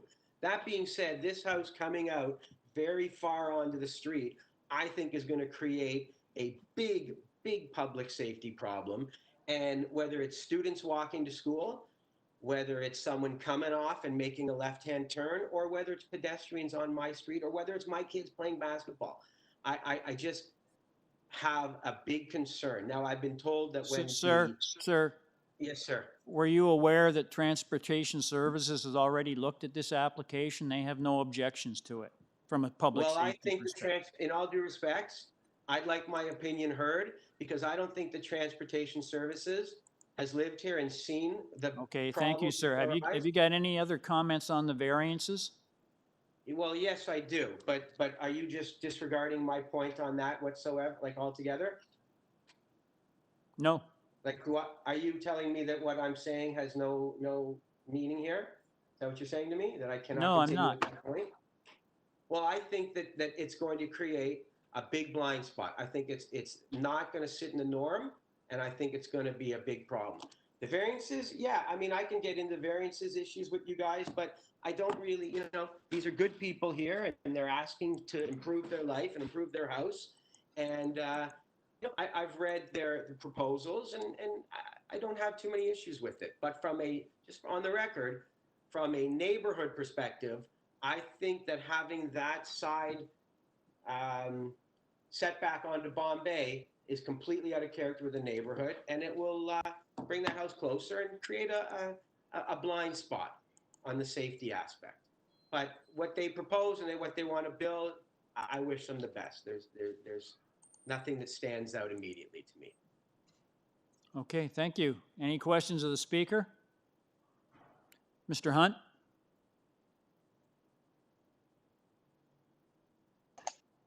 Thank you, Mr. Chairman. It's not so much a question, but it's addressing the speaker's point about the setback and the potential issue on the corner. If I'm not mistaken, there's been two TPPR reports, one July 22nd and one July 28th. And the request from TPPR was to deny variant 6. Vehicle access from front would require removal of a city-owned tree. But I think that goes hand in hand with the reduction in the setback. So I'm just wondering whether or not the applicant has had an opportunity or Mr. Hunt, is that a question of the speaker or a question of the applicant? It's a question of the speaker. Okay. All right. Whether or not he had read that report and what had an opportunity to discuss it with TPPR. The speaker. Are you back to me? Mr. Hunt. I can actually go outside and physically take a look at it within a second, but I'm not going to tie you up. That has no, in my immediate concern, that does not stand in front of blocking any view whatsoever, that small tree, okay? I'm not really sure of your question, and I won't ramble on, but that has no concern over my concern over bringing a house far out and restricting sight lines as opposed to a small tree that was planted a couple of years ago that, to aid these people could easily be removed and replanted 2 feet to the side. So I don't see what that has to do with me, to tell you the truth. I have read the report, I've seen it, but that has no reflection of my concerns, that one tree. Well, sir, your concern was the setback, the minimum setback going from 3.0 meters to 1.39, which in my view would have an effect not only on the potential location of a tree, but also the concern about vehicular movement and visibility around that corner. Okay, again, I'm just going to repeat myself. It's a very small tree. It does not create any encumbrances, any blind spots, anything at the moment. That's not. I'm not trying to be aggressive when I say it, but that's not the case. And that might be your concern, but living here and seeing it, that's not my concern. My concern is you adjusting the side setback onto Bombay, bringing that house forward to the sidewalk, and creating a possible major headache and a major blind spot. That's my concern, not of a tree. And the tree, honestly, might be at the present time 4 or 5 feet or 6 feet tall. It's not a major tree that you're talking about. No, but I'm no tree expert. I don't even know why I'm in the tree discussion, to tell you the truth. No, well, I don't know why I am either, because my concern is the reduction in the side yard setback, which affects visibility. I'm not talking about the tree. And I agree with you, sir. All right, then, so you agree with TPPR requesting denial of variance 6? No, I didn't say that. I'm not. Okay, I don't want to get a dialectic about the tree. Okay. That's not what's before us. That's not what I'm saying. Can I move? We'll go back to the Mr. Rose. Are you there, sir? If you can unmute me, thank you. Could I ask staff to put up the site plan, please? Pardon me? Could I ask staff to put up the site plan for everyone to see? Okay. I think there's a bunch of issues here that I think are not really important. This tree is very small. I am positive that we can negotiate a settlement with forestry to move the tree. We don't even have to kill it. As it stands, it's beside the driveway, and I think it's viable. But if it's not, we'll pay to move it. It's not an issue. So Mr. Wagman's concerns are for his children's safety, and I appreciate that. What what everyone's missing here is the existing house is closer to the street. And everyone keeps calling it a side yard. It is a front yard. It's closer to the street than what we're proposing. And by adding the driveway on that side, we'll clear out those bushes adjacent to Mr. Wagman's property. There will be more visibility, and moving that tree, there'll be more visibility. So there'll be actually go the other way, because it's the front of the property on Kirkton where you're seeing there's full shrubs that are hiding someone coming around the corner from seeing any children or whatever. That's not a variance, and that's not what we're here to talk about. But this proposed house, which is shorter than the existing house and has a greater setback than the existing house, is going to be better for visibility, even though that's not a variance and that's not why we're here to talk about. So the talk about the streetscape, the existing house, we're not pulling anything closer to the street than what's already there. So if those are the reasons that people object, then my opinion, it meets the 4 tests of the Planning Act, as the planners also agree. I can answer any other questions if you have. Okay, thank you. Any questions, any further questions of the speaker? There being none, could I get a motion on this application, please? Mr. Kidd?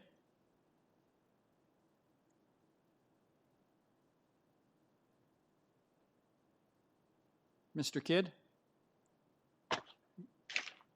Mr. Chair, in my view, the requested variances are of a minor nature and appropriate for the neighborhood.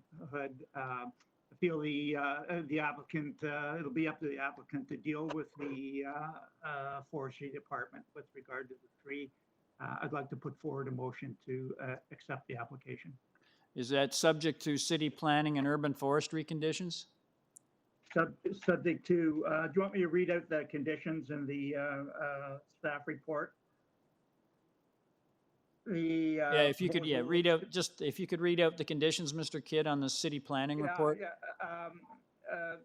the proposal is subject to the conditions that the property be developed substantially in accordance with the site plan, ground floor and second floor plan drawings submitted to the committee and attached as attachments 1, 2, and 3 to the staff report. Also, that the owner shall not exceed the width, length, and or height of the proposed rear deck terrace through future expansion of the proposed structure or the addition of any new platforms or decks, and also subject to forestry conditions. Thank you very much, Mr. Kidd. Someone to second Mr. Kidd's Can motion? I do a front? Ms. Sankar? Just to add that, the conclusions by transport, the report, there were a couple of conditions on there that even they had no objections. They did have a couple of things saying show on the site plan. Right. Thank you, Ms. Sankar. Thank you, Ms. Sankar. There were 2 conditions from transportation about showing the adding notations onto the plan.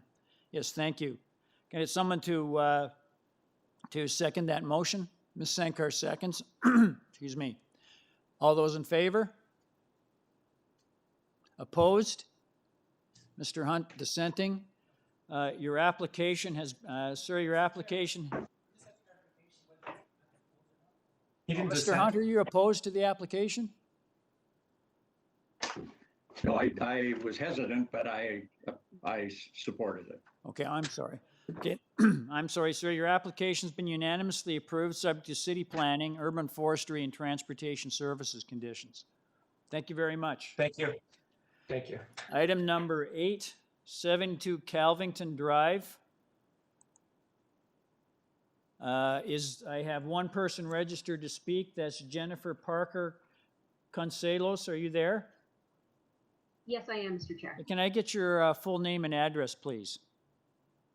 Yes, that's Jennifer Parker Concelos. Address is Unit 3 at 505 York Boulevard in Hamilton. Okay, thank you. I just wanted to ask, have you had the opportunity to read the city planning report of the 15th of July? They're Yes, I indicated. have read that. Oh, I apologize. Yeah, I they have read through recommended that that the staff proper. offered- They recommended, Madam, that if we approve the application, it be approved with a condition that the property be developed substantially in accordance with the site plan drawing submitted to the Committee of Adjustment and attached as Committee 1 to their report. Have you had the chance to read that report? Yes, I have. Okay, thank you. I've noted we have no one registered to speak on this item. The variances you're asking for are pretty clear cut. I'll just ask the committee if it has any questions or it would like a presentation.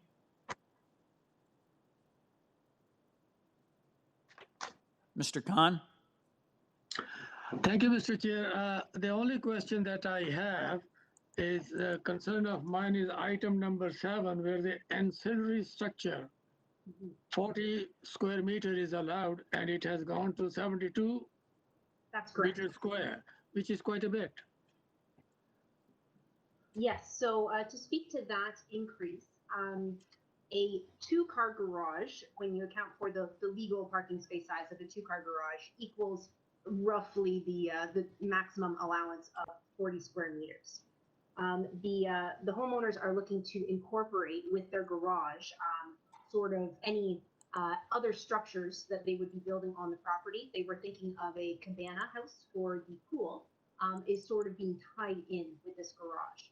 So we have a small powder room included, which would be servicing the pool. The homeowners have young children, so that is for them to be able to access the washroom directly off of the pool. We have the cabana incorporated in that detached garage, as well as some workshop space for the homeowners. Vince Martelli is a bit of a car hobbyist, so that's to give him adequate space to have his tools, work on the cars, be able to move around in the garage freely. So that really stems from his desire for a nice garage on the property. Okay, thank you. Any further questions of the speaker? There being none, again, there's no one registered to speak on this item. Could I get a motion on this application? Mr. Hunt?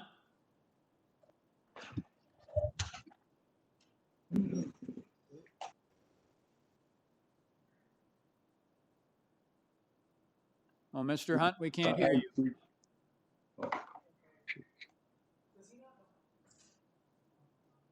Approval of this as it meets the 4 tests under the requirement of the Planning Act.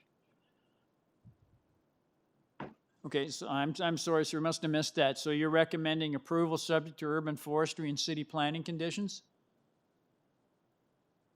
Okay, thank you. Can I get someone to second Mr. Hunt's motion? Mr. Kidd seconds. All those in favor? That motion carries unanimously. Sir, Madam, your application's been approved subject to urban forestry and city planning conditions.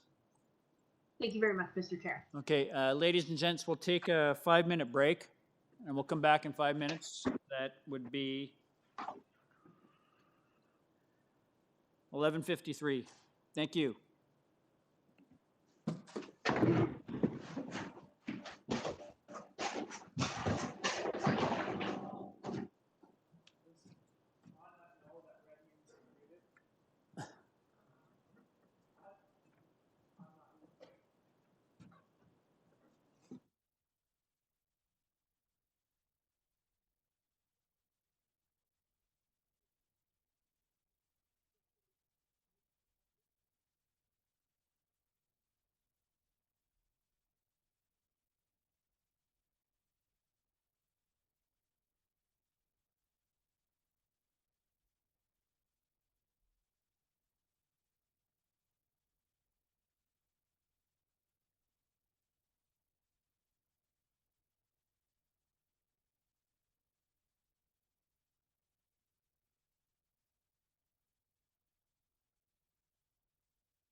It's always red. Don't touch this.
Ladies and gentlemen, committee is back in session. I'm sorry. Ladies and gentlemen, committee is back in session. We are now on item number 9, which is 40 GLENBRAE Avenue. I have 3 speakers registered. One is the agent, a Mr. Ali Shams. Mr. Shams, are you there? Yes, I am. Yes, Mr. Shams, could I get your full name and address, please? My full name is Ali Shams. My address is 2607 25 Montgomery Avenue, Toronto. Okay. Thank you, sir. I just wanted to ask, have you seen the report from City Planning dated the 29th of July? They had no objection to your proposal, and they were recommending a condition that the proposal be developed in substantial accordance with the building length measurements as seen on the site plan drawing attached to the report. Have you had a chance to read that report? Yes, I have. Have you I seen did the read- report from Transportation Services dated the 28th of July? Because that report is recommending a deferral. They had some issues with the rights of way that were illustrated on your survey. Yes, I have. I did review the staff report, and I have some correspondence. Sir, can you speak up? We can't hear you. Yeah, yes, I had. I did review the staff report, and I had some correspondence with transportation staff right after the report. Sir, you're until drifting in and today. out. Can you speak up? Yeah, yeah. I did review the staff report. Do you hear me well? Sir, do you hear me well? Sir, we can't hear you. Sir, do you hear me well? Yeah, okay, that's better. Sir, are you there?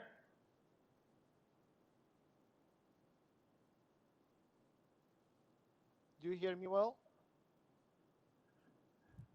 Mr. Shams, can you hear us? Because we can't hear you. I can hear you. I can hear you. Do you hear me well?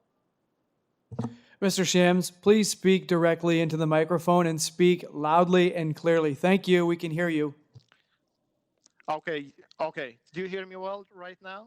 Yes, we do. Please proceed. Oh, okay. Okay, so yeah, I have reviewed the staff report as well as the transportation report, but I have some comments on the transportation report. Sir, do you want to defer the application to deal with No, not- transportation services issue? No, not at all. Okay. Actually, if I have the opportunity to describe, I can describe you what's happened. Okay, well, you can among, you can describe that in your presentation to us, okay? Okay, sure. So if you want to start your presentation. Okay, so I just wanted to start with the transportation report. This is a very controversial report in which the transportation services have requested us to defer our application. However, we are totally against deferral of the application for several reasons. So if you take a look at the transportation report dated July 28, as well as the correspondence file dated July 31st in the Application Information Center, you will see what has happened. In the transportation report, we have been advised to defer the hearing in order to clear the right-of-way easement on the north side of the property. So there are 2 separate existing driveways on the north side of the property for both 40 and 42 GLENBRAE Avenue, which which has been mistakenly perceived as a mutual driveway or easement, while if you take a look at the evidence and the source documents, including the legal survey and the land registry report we have provided here, it is clear that the right-of-way is on the south side of the building between 38 and 40 GLENBRAE Avenue, which is only 0.18 meter, and there is no mutual driveway in this property. So we have been in communication with the transportation services. So actually, we requested them to revise their report, but actually they accepted all our evidence and documents about the easement and the revised drawing, but because they wanted to receive the case formally from the committee and the deadline had already passed, because the letter of transportation was uploaded on the 28th, and the deadline was on the 29th of July. So we did have a little time to revise, actually to get them the drawings and the evidence. So they wanted to receive the case formally from the committee, and the deadline had passed, so they didn't have the chance to revise the report. So the transportation staff told us to take our documents to the committee, so the members will review and will accept our argument. So if I have the opportunity, I can go over the variances for now. Okay, thank you, sir. Just to clarify that the right-of-ways have been shown, the instrument numbers have been shown on the site plan. I can certainly see them at the information that we have before us. Yeah. I just wanted to ask, what is the purpose of that right-of-way? It obviously doesn't provide vehicle access. Is it just for pedestrian access to the rear yard of the abutting property? Actually, if you take a look at the drawings, including the legal survey, it is very clear that on the north side of the property, which is the top part of the drawing, there is no mutual right-of-way. The mutual right-of-way is at the south part of property, where we have less side setback from the property, and it is only 18 centimeters, not more than that. So there is no mutual driveway, there is no easement, there is no right-of-way. Okay, on sir, the can you north just, side of property. Sir, what's the purpose of the right-of-way?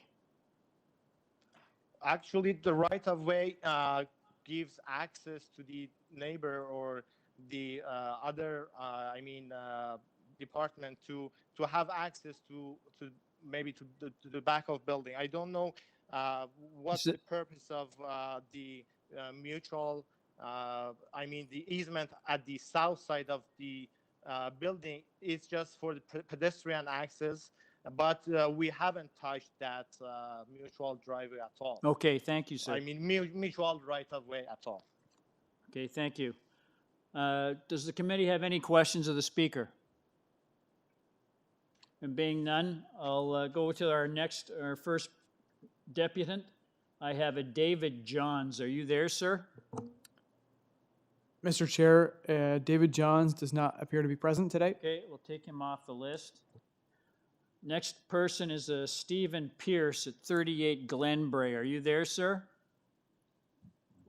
Yes, I am. Thank you. Yes, can I get your full name and address, please, sir? Yes, it's Stephen Pierce, 38 GLENBRAE Avenue. Okay, if you could have the opportunity to give us your views on the requested variances. Sure. I had also submitted some written comments, and due to the deadline and ongoing discussions with the applicant, I wanted to participate in the meeting as well. So in the period between, we've had additional discussions, and again, nothing really further to the comments. I do not object explicitly to any of the requested variances. The applicant, should they be approved, the applicant has agreed to address the concerns that we had around privacy due to the building length extending beyond the back wall of our home, and in fact many of the homes along the same lines. So I don't have any further comments. Thank you. Okay, thank you. Any questions of the speaker?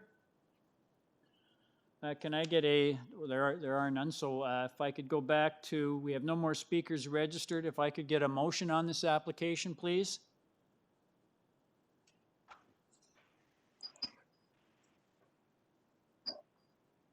Mr. Kidd?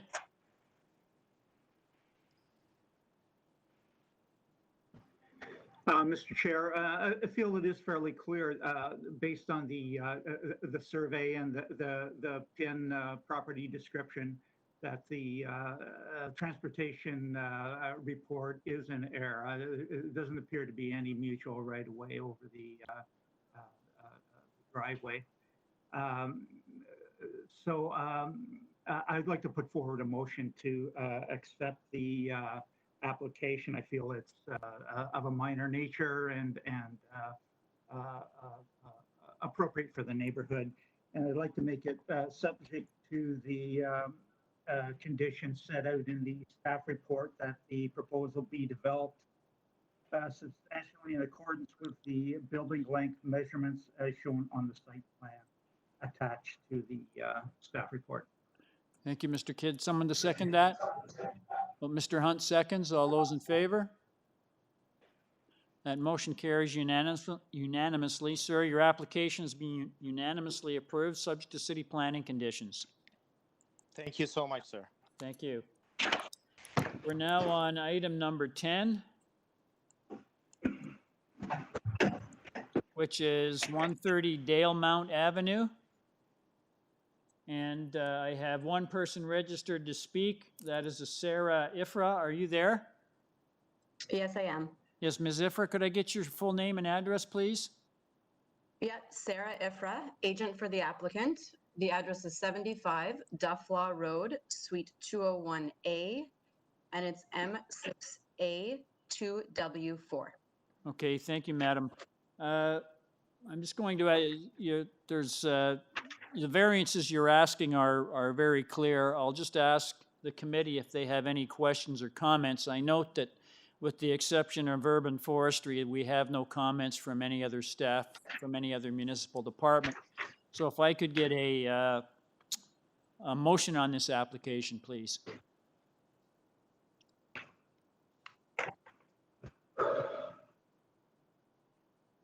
I'm sorry, but I forgot that. Does the committee have any questions, or would it like a presentation?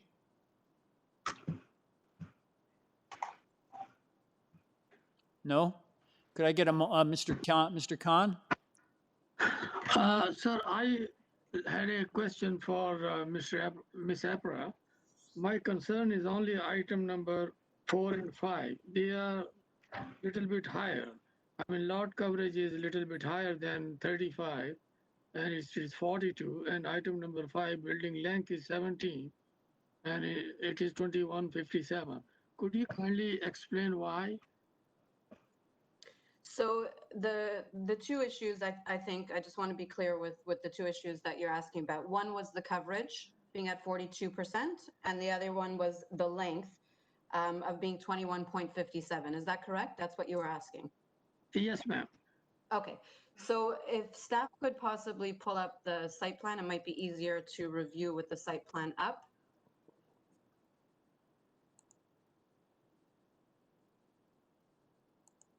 Gosh, I wish I could do this for you. Brendan, you there? Can we get the site plan up? Oh, Jenny, thank you. Okay, so in terms of the coverage, in the area, I did have discussions with planning on this. In the area, the coverages range anywhere from 38 to 54, most of which in those numbers I've actually done in the neighborhood.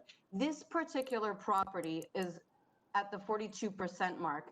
If I look at the architectural features and design of the house, and let's say remove my 1-story breakfast bay at the rear and my 1.5-story kind of covered portico architectural feature at the front, I'd be under 40%. So in terms of the percentage and the impact of the 42% is not a major impact. I would consider it minor because honestly, in the end, it's due to some of the architectural features we have provided on this house. If you look at the 3D I sent, and I'm sorry I bombarded everybody at the committee with lots of info, but I find it difficult to present unless you have it beforehand. If you look at the 3D drawing, You can see that the front of the house, I've brought the roof down. There's a portion at the entry that's really a covered entry, but it's there's a recess. So at the street level, you get this kind of view through the portico. And no, that's the landscape.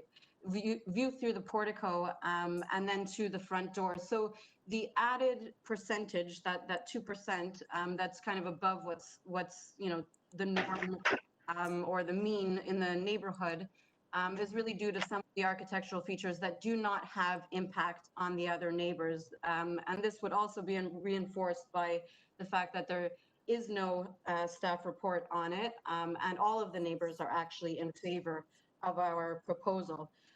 In terms of the length, if we can look at the site plan one more time, the length varies. When you get a length variance, it picks up the longest length of the house from all the way at the front, this portion that pops out, that again is, oops, wrong file, that again is a covered entry, all the way to the back, which was the, sorry guys, you've got the wrong thing up there. There we go. All the way to the back, which is that breakfast room bump out, which is 1 story. So when it's picking up that number, it's picking up all of these ins and outs of the house. The majority of the house on the west side is 18.13 meters. And then the longest length on the east side is just over 20 meters. And again, I pull down the roof at the front and try to minimize the impact of that overall length.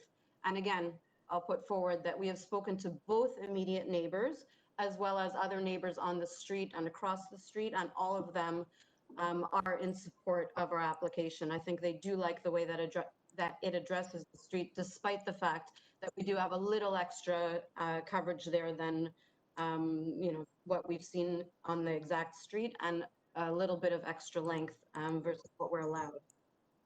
Okay, thank you, madam. Does the committee have any further questions of the speaker? Being none, can I get a motion on this application, please? Mr. Kidd?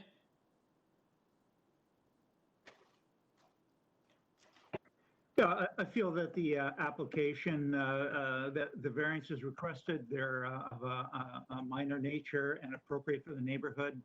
Mr. Chair, I'd like to put forward a motion to accept the application subject to forestry conditions. Okay, someone to second Mr. Kidd's motion? Ms. Sankar seconds. All those in favor? I'm missing Mr. Hunt.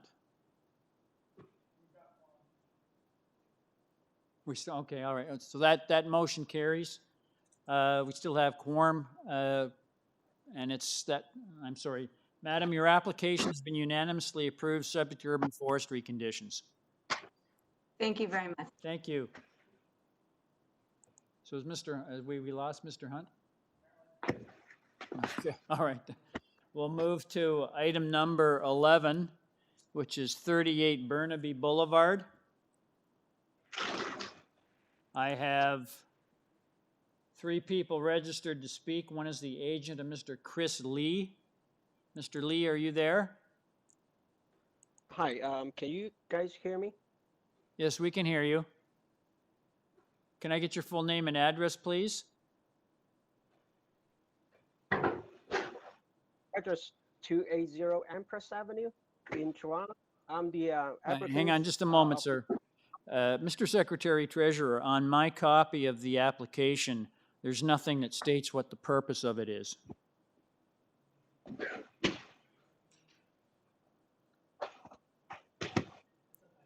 You want me to explain it? Okay. Should we have a specify in the meeting what the purpose of the application is for?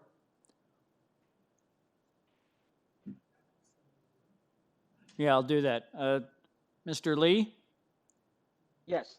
Are you constructing a new dwelling? No, I'm not. I'm just proposing a 3.5 meter rear extension. Okay, okay. It's because the application, the notice that went out didn't have the purpose of the application. So if you could summarize what the purpose of the application is. Oh, okay. Very My name is briefly. Chris Lee. One line. Okay. There's a previous decision. Can I discuss that a little bit? What are you proposing to build, sir? The proposal in front of committee today, it's a 2-story addition at the rear yard, about 3.05 meters from the existing Okay, rear sir, wall. Sir, can you just summarize what you're proposing to do? It's just so we can fill in what the purpose of your application, just very briefly. I don't need a full description, just very briefly, what are you proposing to do? 2-story extension at the rear yard. Okay, and, thank you. Thank you. Garages in the basement. Okay, thank you. Okay, we have 2 other people registered to speak on this item. Sir, if you could give us a very brief presentation on what you see as the merits of your proposal. Okay. My name is Chris Lee. I'm proposing, I'm representing 38 BURNABY. I'm the son of the owner. Sir, I'm sorry, but you have to speak up. Okay, can everyone hear me well? Yes. Right now? Okay, just a previous proposal has been made in this property, which is 2016. It was a new development, has a 2.5-story, a new driveway leading garages and a rooftop terraces. And City Planning Department and Committee at the time, 2016, approved most of this proposal with 2 refusal. One being FSI considering too high at 0.895, and which City Planning Department recommend 0.8 and below, which the proposal putting forward today has complied. The second refusal is a rooftop terrace is considering too large at 32 square meter, which this proposal has none. So this proposal putting in front of committee today, it's a simple one. It only has 6 variants, which 2 are existing as built condition. We didn't propose any change to it. It's nature. It's 2-story extension at the rear yard, which 3.05 meter from the existing rear wall, and built-in garages which go into the existing front wall and sitting in the existing basement. Can we see the site plan? Mr. Cordes, could we get the site plan? Thank you.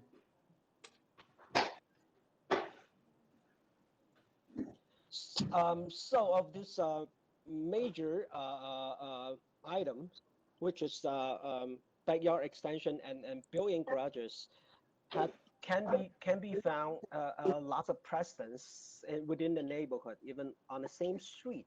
That's as I had explained it in the correspondent letter to the zoning notice. I think this precedent is considered a common practice and reality solution that all the neighbors has found in the past year to update their property to bring it to today's current living standard. And this plannings and architectural features, including a built-in garages, I consider they set in a harmony of the entire street that the current proposal is only here to follow. The exhibition B will be more evidence about the current. We can see the upper picture that's the current. That's the current street view from the same street. So I notice as either city planning departments and forestry department and traffic department, other community department does not provide any subjection opinion to this proposal, and I hope committee have found this proposal its minors and natures and representing approximately a decidable development. Sir, you have to speak up. I had briefly present this case. I can also run down to all the 6 variants if I do have time. Okay, the first variant it's a spill condition as exhibit A had explained. The second one is the driving garages, which being 2 centimeters short, less than 1 inch deficits from the bylaw allowance. The actual case of the frontage, frontage of this property is 7.52 meter, which is above the variant. Due to the slightly curved to the streetscape, so the perpendicular measurement made up to the 2 centimeters short of this this variant. So item variant number 3, we think we keep the averages setback of the building to the abutting neighbor, which 30 which seconds, respect sir. the, Can you the streetscape. summarize? Yeah, to summarize, we feel that this proposal is nothing majorly break up the current streetscape, and we feel that's desirable and appropriate to the location. Thank you. Okay, thank you, sir. I just wanted to ask, with respect to variance number 5, the floor space index, does that calculation of the floor space index, does that include the garage and the basement? Due to the explanation to the city planning department that written this zoning notice, the basement space is excluded in this basement because it is the current basement level. So is the basement and the garage included in the calculation of floor space index? Yes or no? No. Okay, thank you. Does the committee have any questions of the speaker? Being none, we'll go to our first person on the speakers list. I have a Dorothy Chong. Are you there? Ms. Chong, are you there?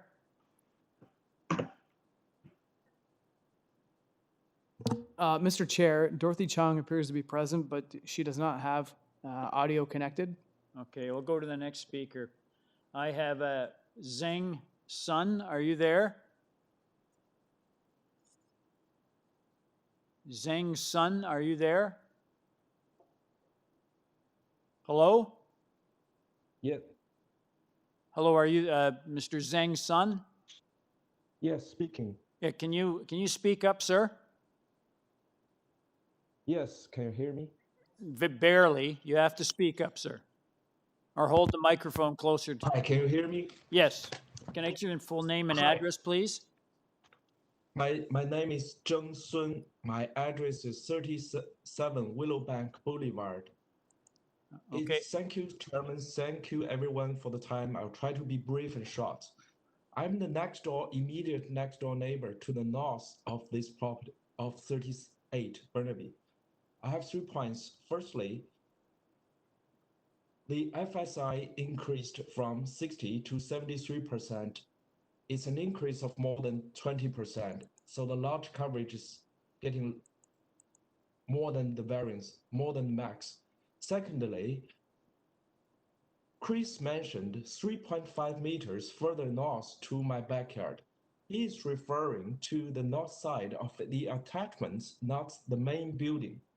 From my calculation, the second floor window moved in the proposal will move 6.3 meters closer to my backyard.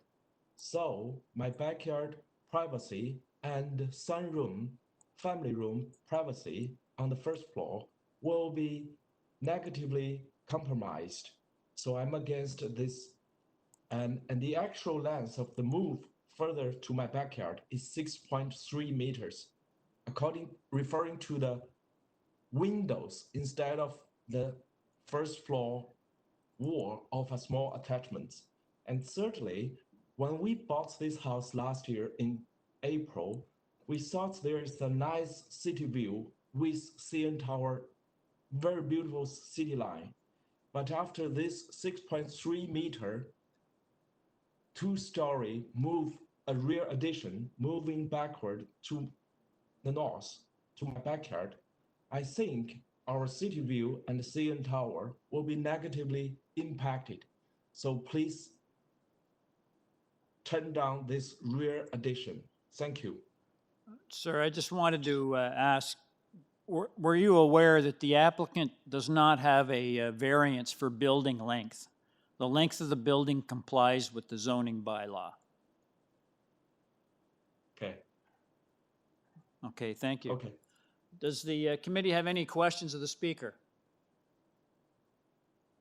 There being none, we'll go back to our, if our previous speakers there. Dorothy Chung, are you there?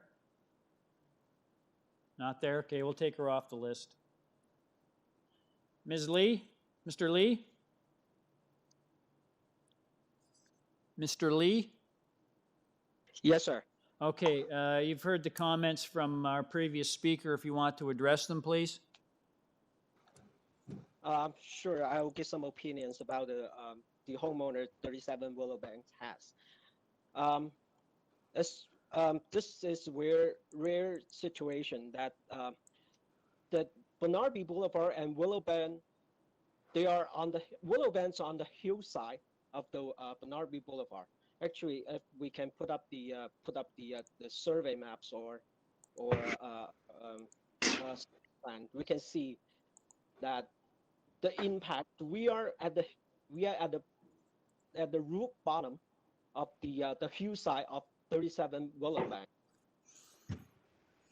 The survey map on top will be it will be better. We can see the elevation number is going up. It's going up significantly from Burnaby Boulevard to the Willowbank Boulevard. So the extension we are proposing will not block the views or increase privacy concern of the 37 Willowbank Boulevard, because they are on top of our second floor. They are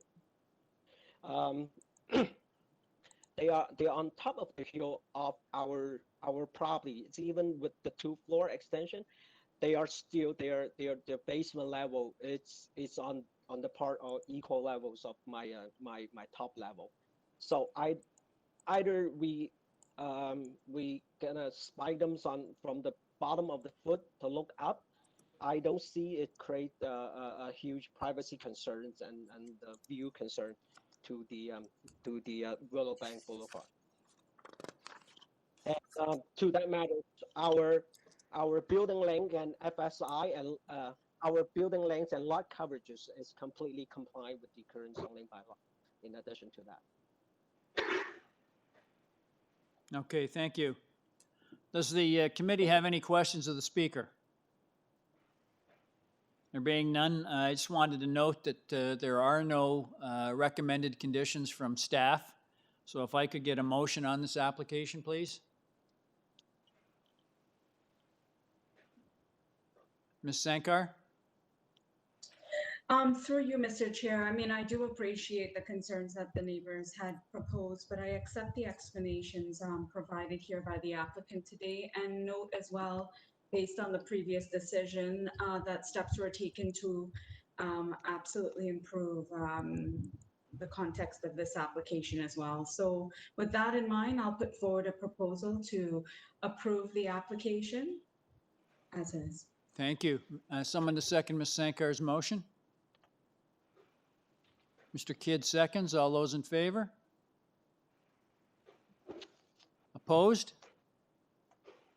Mr. Khan dissenting. Sir, your application has been approved without condition. Thank you very much. Thank you, sir. Thank you. We're now on item number 12, which is 4 Southwell Drive.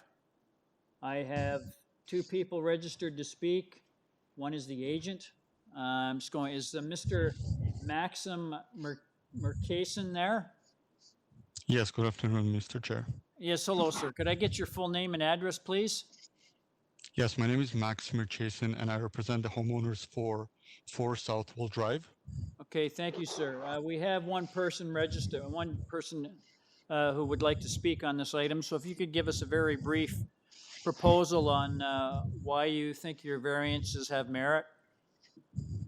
Yes, so we're actually here to ask the committee to approve 3 variances. Variance number 1 is pretty much front setback Just to clarify quickly on the front setback, it is aligned to the existing house. It's also aligned to the neighboring house.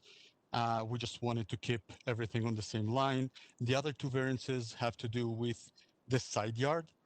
And the reason we're proposing that it's clearly stated on our letter is because we would like to use the garage not only as a drive-in for the car, because as you understand, the conditions with the snow and everything is large. So therefore, when you have this kind of garage, might as well have some space on the side to store equipment and everything else without really having to drive your car out on your driveway, or just to have storage in order to deal with the Canadian winters and everything like that. Mainly, those are the points for our variances. Okay, thank you, sir. I just wanted to ask, no, I'm sorry. Does the committee have any questions of the speaker? There being none, we'll move to our next speaker on the list. And Earl Glenn Williams, are you there? I'm here. Yes, hello, sir. Could I get your full name and address, please? Sure, it's Earl Glenn Williams. I'm at 6 Southwell Drive, Toronto, Ontario. Okay, thank you. Could you have the opportunity to make your views known on the requested variances? Thank you. My name is Earl Glenn Williams. My wife Nina is here with me today. We are occupants of 6 Southwell Drive and neighbors on the east side of the applicant, Mr. Lee. To further clarify, we are neighbors who are primarily affected by the application, and we strongly oppose the allowance. We request the panel consider the circumstances in the case and to our objection relating to this variance request. The architectural drawings on file clearly demonstrate where 4 Southwell Garage exceeds the minimum setback as much as 0.98 meters, which in our view is a substantial variance on the east side, breaking chapter 900.3.1.105, bylaw number 569-2013. The impact of the setback and encroachment of the garage does not allow enough clearance for the side yard. Only 0.82 meters between the garage and a planned fence to allow for occupants or visitors or service workers of 4 Southwell to safely enter the backyard from the side of the house without trespassing on our property or impacting the fence. This is an egregious variance by as much as 45% of the variance allowance. As outlined in chapter 10.5.4 0.7, bylaw 569-2013, the roof eaves exceeds the maximum building setback by 0.23. Should be noted that 4 Southwell is a higher grade than 6 Southwell. The current downspout is placed towards our home at 6 Southwell. The combination of the shortened distance of the roof eaves to the property and the downspout directed towards our home provides risk to basement flooding, which would be a significant financial impact to us. We have also concerns related to the privacy issues. Mr. Lee's garage structure has 2 windows facing east with the placement of 1 window directly across from my son's bedroom. This is very concerning to us and has significant impact on my son's ability to enjoy natural light or have outdoor views because of his concerns that people living at 4 Southwell, the tenants there, could see in, requiring him to keep his blinds closed. In our view, this is a significant privacy issue. The garage structure faces our front entrance and is an eyesore. It is built poorly in our view and with white paneling from top to bottom and resembles a barn or oversized shed. With respect to the letters from the neighbors provided by Mr. Lee, we submit that these letters are irrelevant to this case, noting the vagueness of his letters as well as other factors. The letters did not outline the facts of this case. The letter indicates that he is requesting a minor variance application, and I quote, "This is to allow the construction of an enclosed garage on the side of the lot." It should be noted that there was no mention that the structure was being built, and there's no mention of the actual variance and the impact of the two variances. The letters were also not dated, and it's unclear when he approached this for them for signature. It's also noted that those listed, some of those individuals we know not to be owners of the homes, but actual tenants or renters of those homes. In relation to the previous point around the garage and parking in it in the winter, that that residence is being rented to individuals who have or contractors who have vehicles who have never parked their car in that garage. That garage is used for storage Sir, and not for. can you focus your comments on the variances that are before us? Those issues are not relevant to the discussion. I was just contesting the point that wasn't rebutted previously. There was no previous discussion in relation to the garage when asked for and actually he removed shrubs from our side of the property that separated the properties without permission or notice. In relation to this building, which is previously erected, there was no previous discussion of the erection of this building. When he started to erect it for a building permit from Mr. Lee, he assured us that in fact he did have a building permit and that he is a engineer and we did not need to worry about this concern. Sir, can you summarize, please? In summary, we feel that it does not meet the standards of the 4 tests as outlined in the city. The variance request is not minor. 45% in particular to the side yard is not a minor, and it's an egregious variance. The proposal of desired is appropriate development. It's used for storage. It's not used for car storage. The general intent of the proposed city zoning code and or bylaws are maintained. Okay, thank you, sir. There was no previous permit to ensure that it's being maintained. Thank you, sir. Mr. Murkison, are you there? No, I'm sorry. Is there any questions of the previous speaker? I'm sorry. Mr. Murkison, are you there? Yes, sir. Yeah, I just wanted to ask, you've heard the comments from the previous speaker. Before you start, can I ask, the proposed east side yard setback of 0.82 meters, is that an existing condition? Yes, it is, sir. Okay, thank you. If you could please proceed with the comments from the previous speaker. Thank you. So I definitely read through those letters and I definitely want to respond to those. I understand the concern of the neighbor, and I would like to respond pretty much point per point. So when I read the letters, I realized just to start that most of the concerns are not really have to do with the setbacks. Most of the concerns had to do mainly with the structure of the building and how it built. And just to answer to that, 2 things. Number one, it was already calculated, stamped by a professional engineer. Also, it should be looked at in a later stage. That's not something that the committee should deal with the way it's built.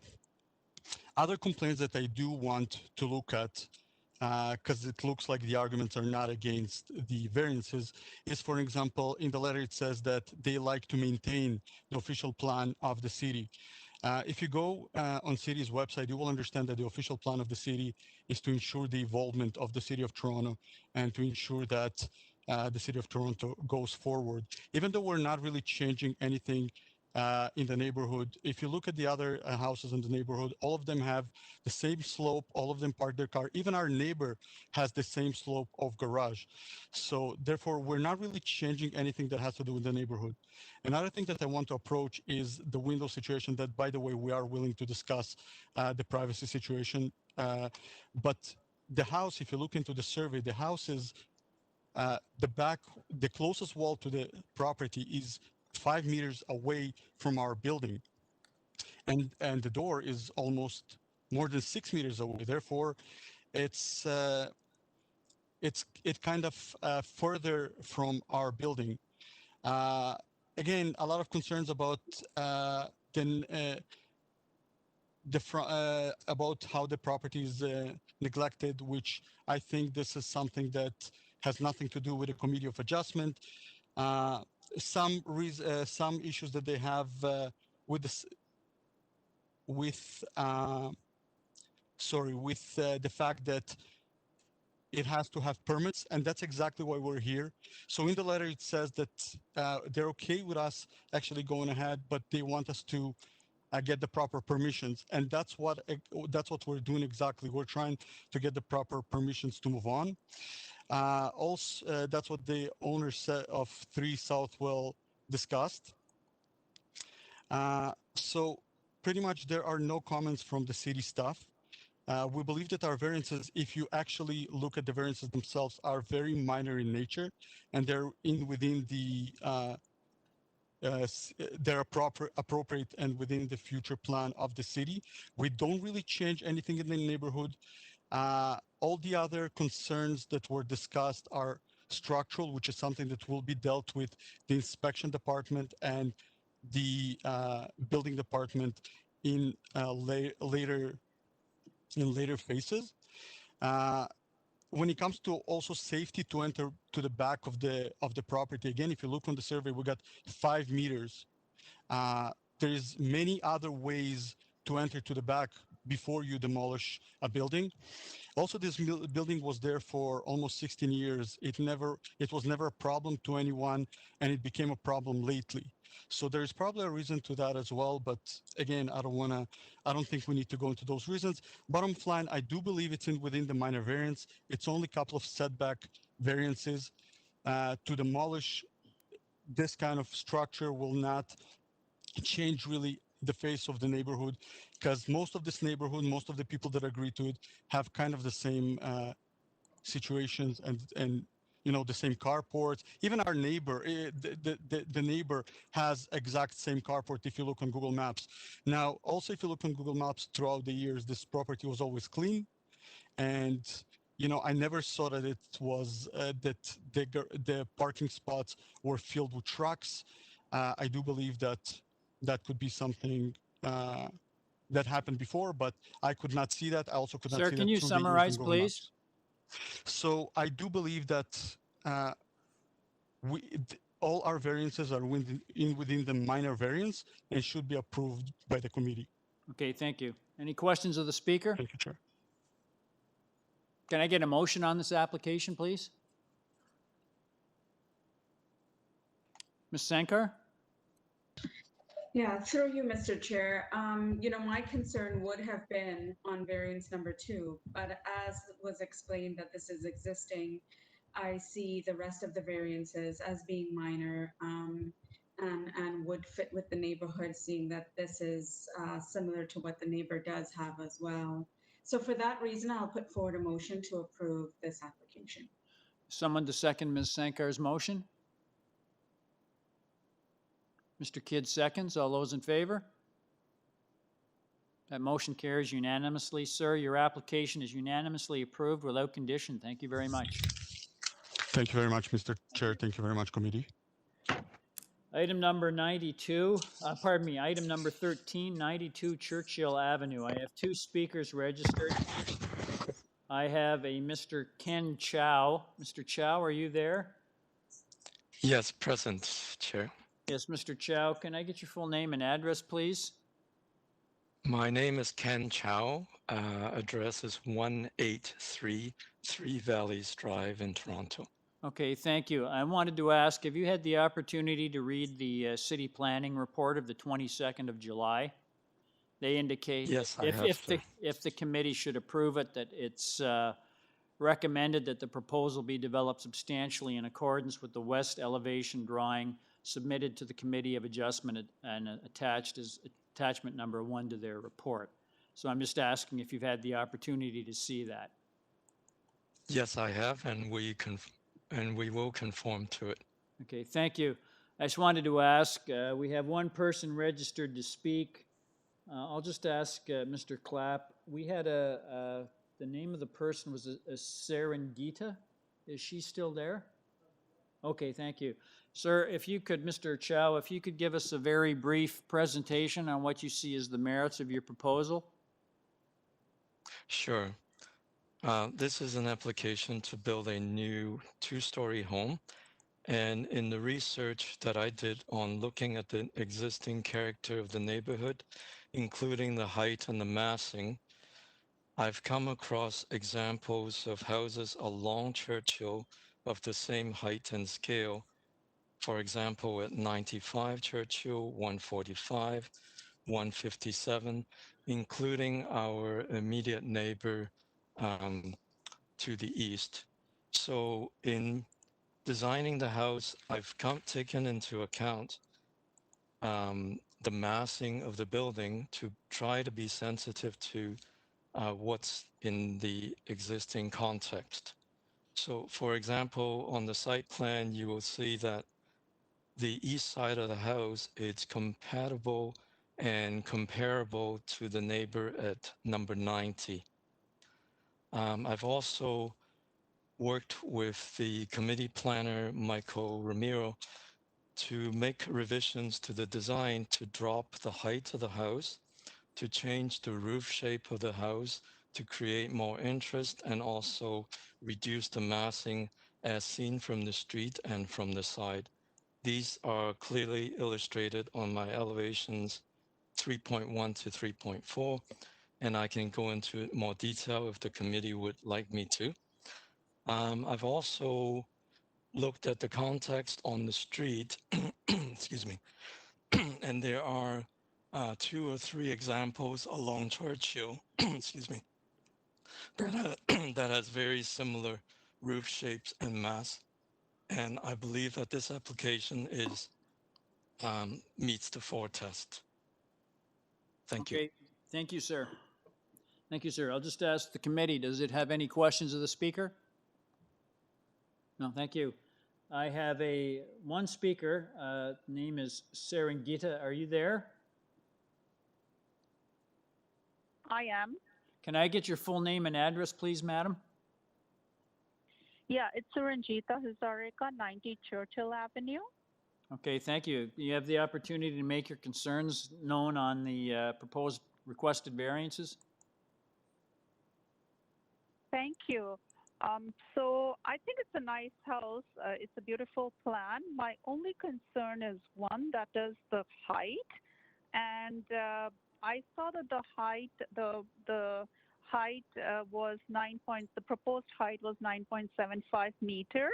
And I believe, I looked it up, I believe our height is 8.61. So we have bedrooms on that side, and we also have a kitchen on that side. So my only one concern is that sunlight will be affected because that part of the house gets morning sunlight, and it will make the bedroom on that side and the kitchen really dark.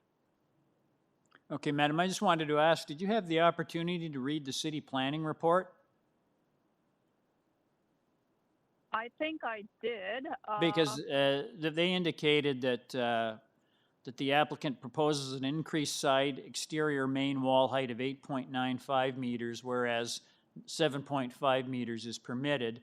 And city planning indicates that the increased side wall height is due to a portion of the wall for the front balcony as shown on the west elevation drawing. The majority of the side wall measures 7.78 meters. Okay, I just want to make sure that you're aware of that. So I have a question here because I looked at that, but I wasn't sure what it said. And forgive me, I did not have time to actually, I was away and I didn't have a lot of time to do my research. I did read that, but then I also saw the proposed building height is 9.75 meters. So I wasn't sure if the 9.75 meter was just on that part of the balcony, or could it be also on the others? Because I thought if they get sorry, go ahead. Well, what you're referring to, madam, is an old that could be an old North York bylaw, which is in the one that refers to the proposed building height of 9.75 meters. That's an old bylaw that's slowly in the process of being eliminated. The ones that are currently in force are 569-2013. So, but what I'll ask is the applicant will address that concern. Let me just ask the committee, does the committee have any questions of this, of the speaker? There being none, Mr. Chow, you have the opportunity to address the concern raised by the previous speaker. Yes, sir. Can you hear me okay? Yes. If I can trouble staff to put up my elevations so I can illustrate what we've done.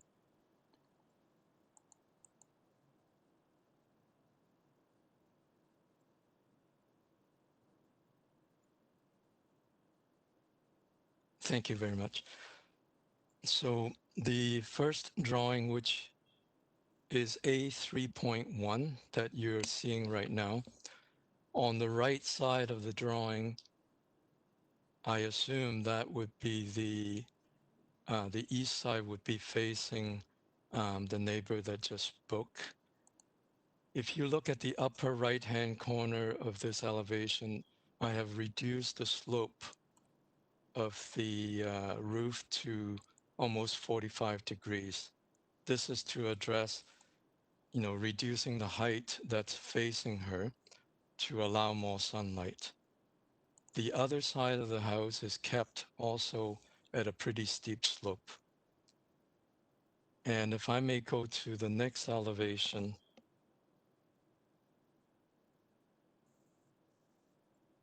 actually, if you can go to 3.4, please.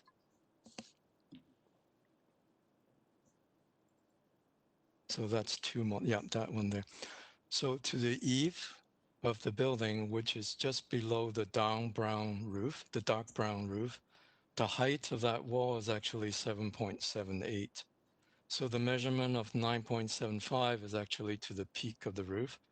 And as illustrated in the first elevation, I've tried to shape the roof so that there's angles on all sides, if that helps with addressing her concern. Thank you. Okay, thank you, Mr. Chow. Does the committee have any questions of the speaker?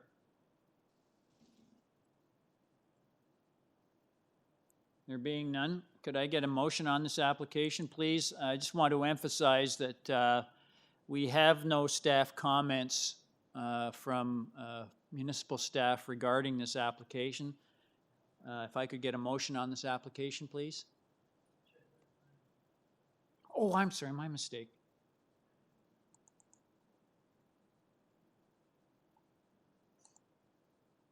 My mistake, committee. We have the condition from city planning dated the 22nd of July. My mistake. If I could get a motion, please. Mr. Kidd?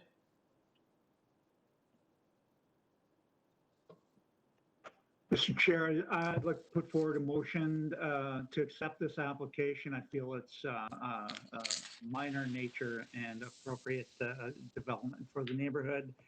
I'd like to make it subject to the staff report condition that that it be developed substantially in accordance with the west elevation drawing attached to the attaches attachment 1 to the staff report dated July 22nd. Thank you, Mr. Kidd. Can I get someone to second Mr. Kidd's motion? Ms. Sankar seconds. All those in favor? That motion carries.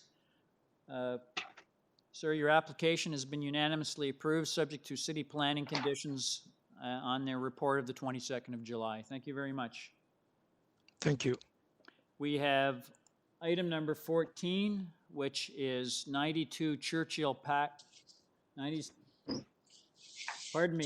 number 30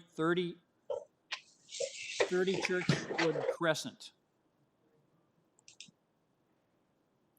I have one person to speak. That's Ali Shakiri. Are you there? Yes, sir. And the address is number 30 BRUCEWOOD Crescent. Yes, thank you. It's very clear what you're asking for in the 3 variances we've got before us. There's no one speaking on this application other than yourself, and we have no comments from staff.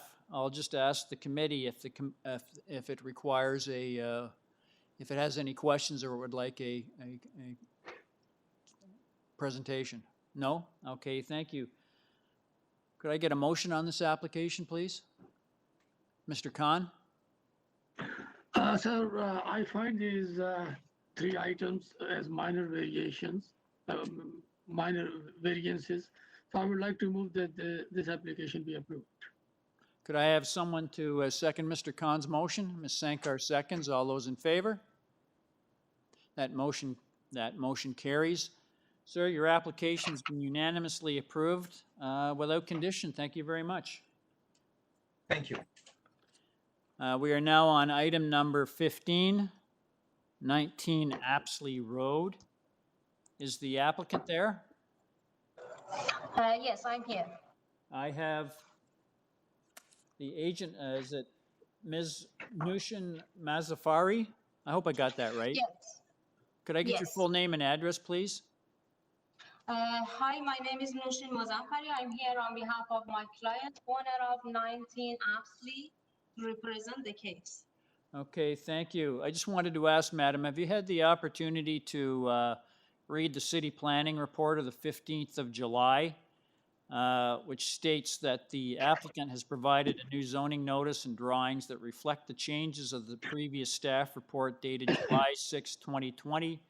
And should the committee approve this application, staff recommend that the property be developed substantially in accordance with the site plan west and east side elevation drawings submitted to the committee, attached as attachments 1, 2, and 3 to their report. So have you had the opportunity to review that report? Yes, sir. I have reviewed that report, and we are absolutely okay with thank that you. condition. I'm I just should going to add, ask, another madam, thing. we have one person registered to speak on this item. That's Sheila Harrison from the South Armor Height Residents Association. I just wanted to check and confirm. Ms. Harrison, are you there? Yes, I'm here. Ms. Harrison, we had, just wanted to ask, we had previous comments with this application from your organization indicating that you had no objection to the proposal. Is that still the case? That is correct, as long as the variances are still approved as submitted. Okay, so you're okay with the application that's before us today? Yes. Okay, thank you, madam. I just wanted to confirm that.